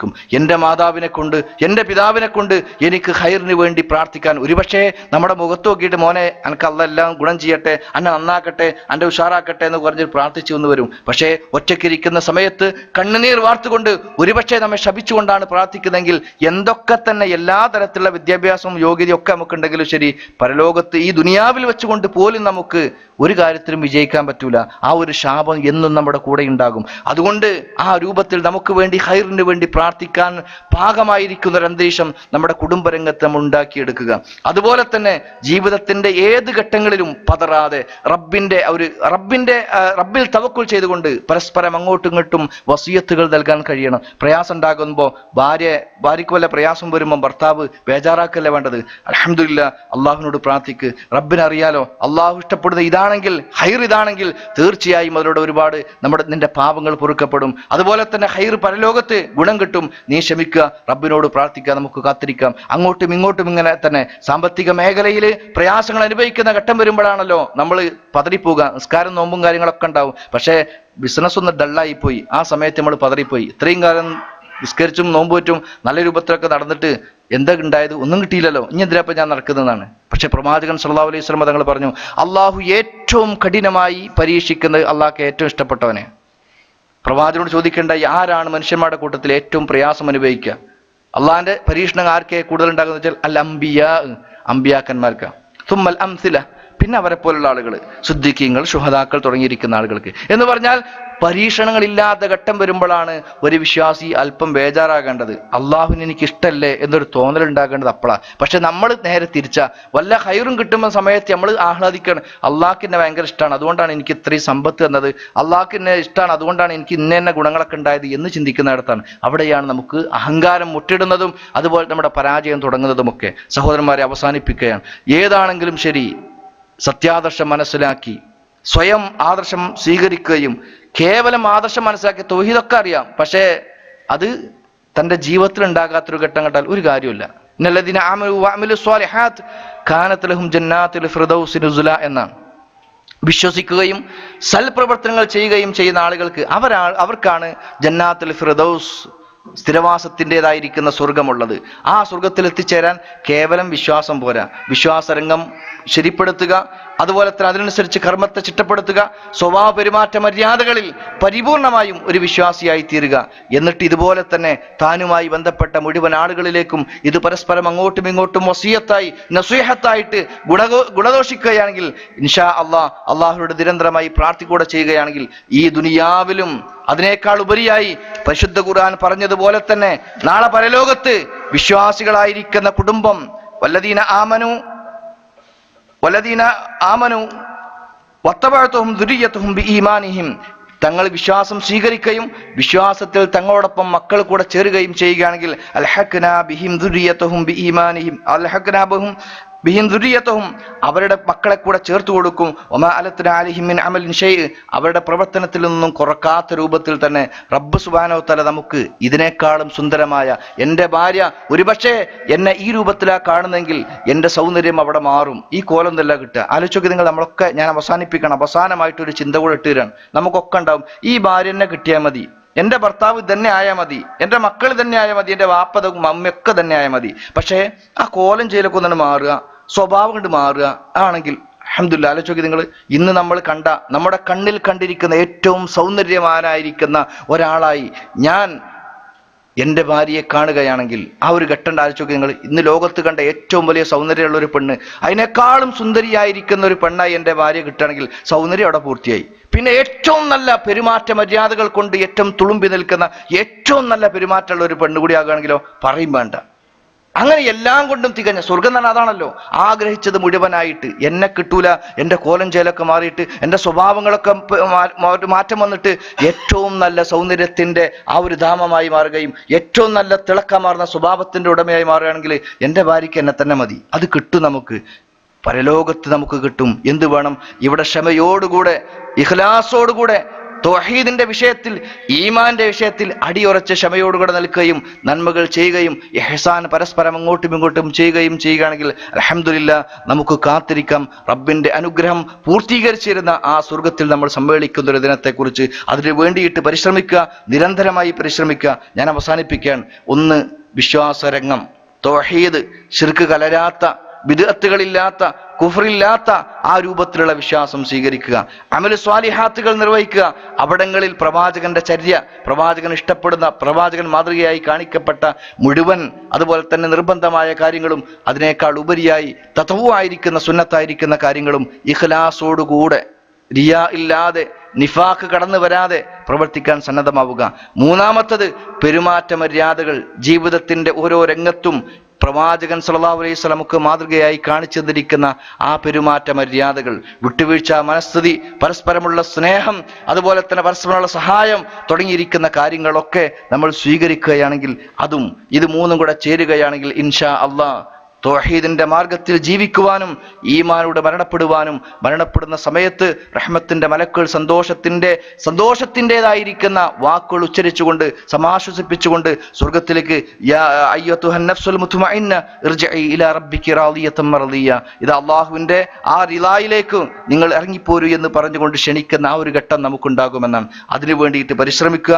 തീർച്ചയായും റബ്ബിനോട് ഏറ്റവും കൂടുതൽ ഒരു വിശ്വാസിയുടെ ഏറ്റവും മൂർച്ചേറിയ ആയുധം എന്ന് പറഞ്ഞാൽ പ്രാർത്ഥന എന്ന് പറഞ്ഞാൽ നിരന്തരമായി പ്രാർത്ഥിക്കുക. കേവലം അറിയാതെ യാന്ത്രികമായി ഇഹ്ദിന സിറാത്തൽ മുസ്തഖീം എന്ന് പ്രാർത്ഥിക്കുന്നതിന് പകരം അതിനേക്കാൾ ഉപരിയായി നമസ്കാരത്തിന് ശേഷം ആത്മാർത്ഥമായും റബ്ബേ എൻ്റെ ഈമാനെ, എൻ്റെ കുടുംബത്തിൻ്റെ ഈമാനെ, എൻ്റെ ഭാര്യയെ, എൻ്റെ ഭർത്താവിനെ, എൻ്റെ മക്കളെ, എൻ്റെ മാതാപിതാക്കളെ നാഥ ഒരു യഥാർത്ഥ മുസ്ലിങ്ങളായി, മുഅ്മിനീങ്ങളായി, യഥാർത്ഥ മുവഹിദീങ്ങളായി ജീവിപ്പിക്കുകയും മരിപ്പിക്കുകയും ചെയ്യണമേ എന്ന് ആത്മാർത്ഥമായി പ്രാർത്ഥിക്കുക, നിരന്തരമായി പ്രാർത്ഥിക്കുക.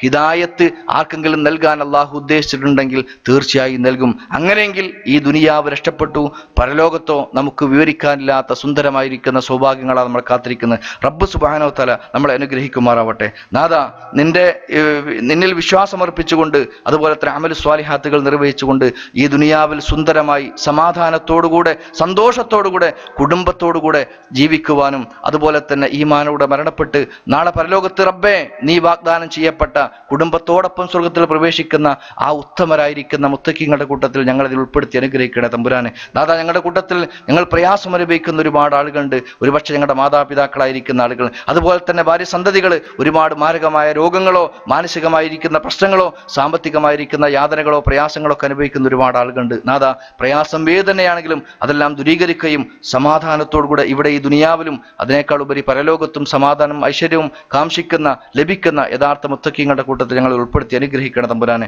ഞങ്ങളുടെ വന്നുപോയിരിക്കുന്ന ഏതെല്ലാം തിന്മകളുണ്ടോ നാഥ, രഹസ്യമായിരിക്കുന്ന ജീവിതത്തിലും പരസ്യമായിരിക്കുന്ന ജീവിതത്തിലും അതുപോലെ തന്നെ ബന്ധങ്ങളിലുള്ള ആ വിള്ളലുകളും എല്ലാം തന്നെ പരിഹരിച്ചുകൊണ്ട് എല്ലാം തന്നെ ഞങ്ങൾക്ക് നീ വിട്ടുവീഴ്ച ചെയ്തുകൊണ്ട് റബ്ബേ ഞങ്ങളോട് നീ പുറത്ത് ഞങ്ങൾക്ക് നീ നിന്റെ ജന്നാത്തിൽ ഫിർദൗസിൽ ഇടം നൽകി അനുഗ്രഹിക്കണേ തമ്പുരാനെ. ഞങ്ങൾ മരണപ്പെട്ടു പോയിരിക്കുന്ന ഞങ്ങളുടെ മാതാപിതാക്കൾ, കുടുംബമിത്രാദികൾ, ആദർശ സുഹൃത്തുക്കൾ നാഥ എല്ലാവർക്കും മഅ്ഫിറത്തും റഹ്മത്തും നൽകി അവരെ ഞങ്ങളെയും നിന്റെ ജന്നാത്തിൽ ഫിർദൗസിൽ ഒരുമിച്ച് കൂട്ടി അനുഗ്രഹിക്കണേ തമ്പുരാനെ. അല്ലാഹുമ്മ അഗ്ഫിർ ലിൽ മുഅ്മിനീന വൽ മുഅ്മിനാത്ത് വൽ മുസ്ലിമീന വൽ മുസ്ലിമാത്ത് الأحياء منهم والأموات اللهم أجرنا من النار اللهم أجرنا من النار اللهم أجرنا من النار اللهم أعز الإسلام والمسلمين وأذل الشرك والمشركين ربنا هب لنا من أزواجنا وذرياتنا قرة أعين واجعلنا للمتقين إماما ربنا هب لنا من أزواجنا وذرياتنا قرة أعين واجعلنا للمتقين إماما ربنا تقبل منا دعاءنا إنك أنت السميع العليم وتب علينا إنك أنت التواب الرحيم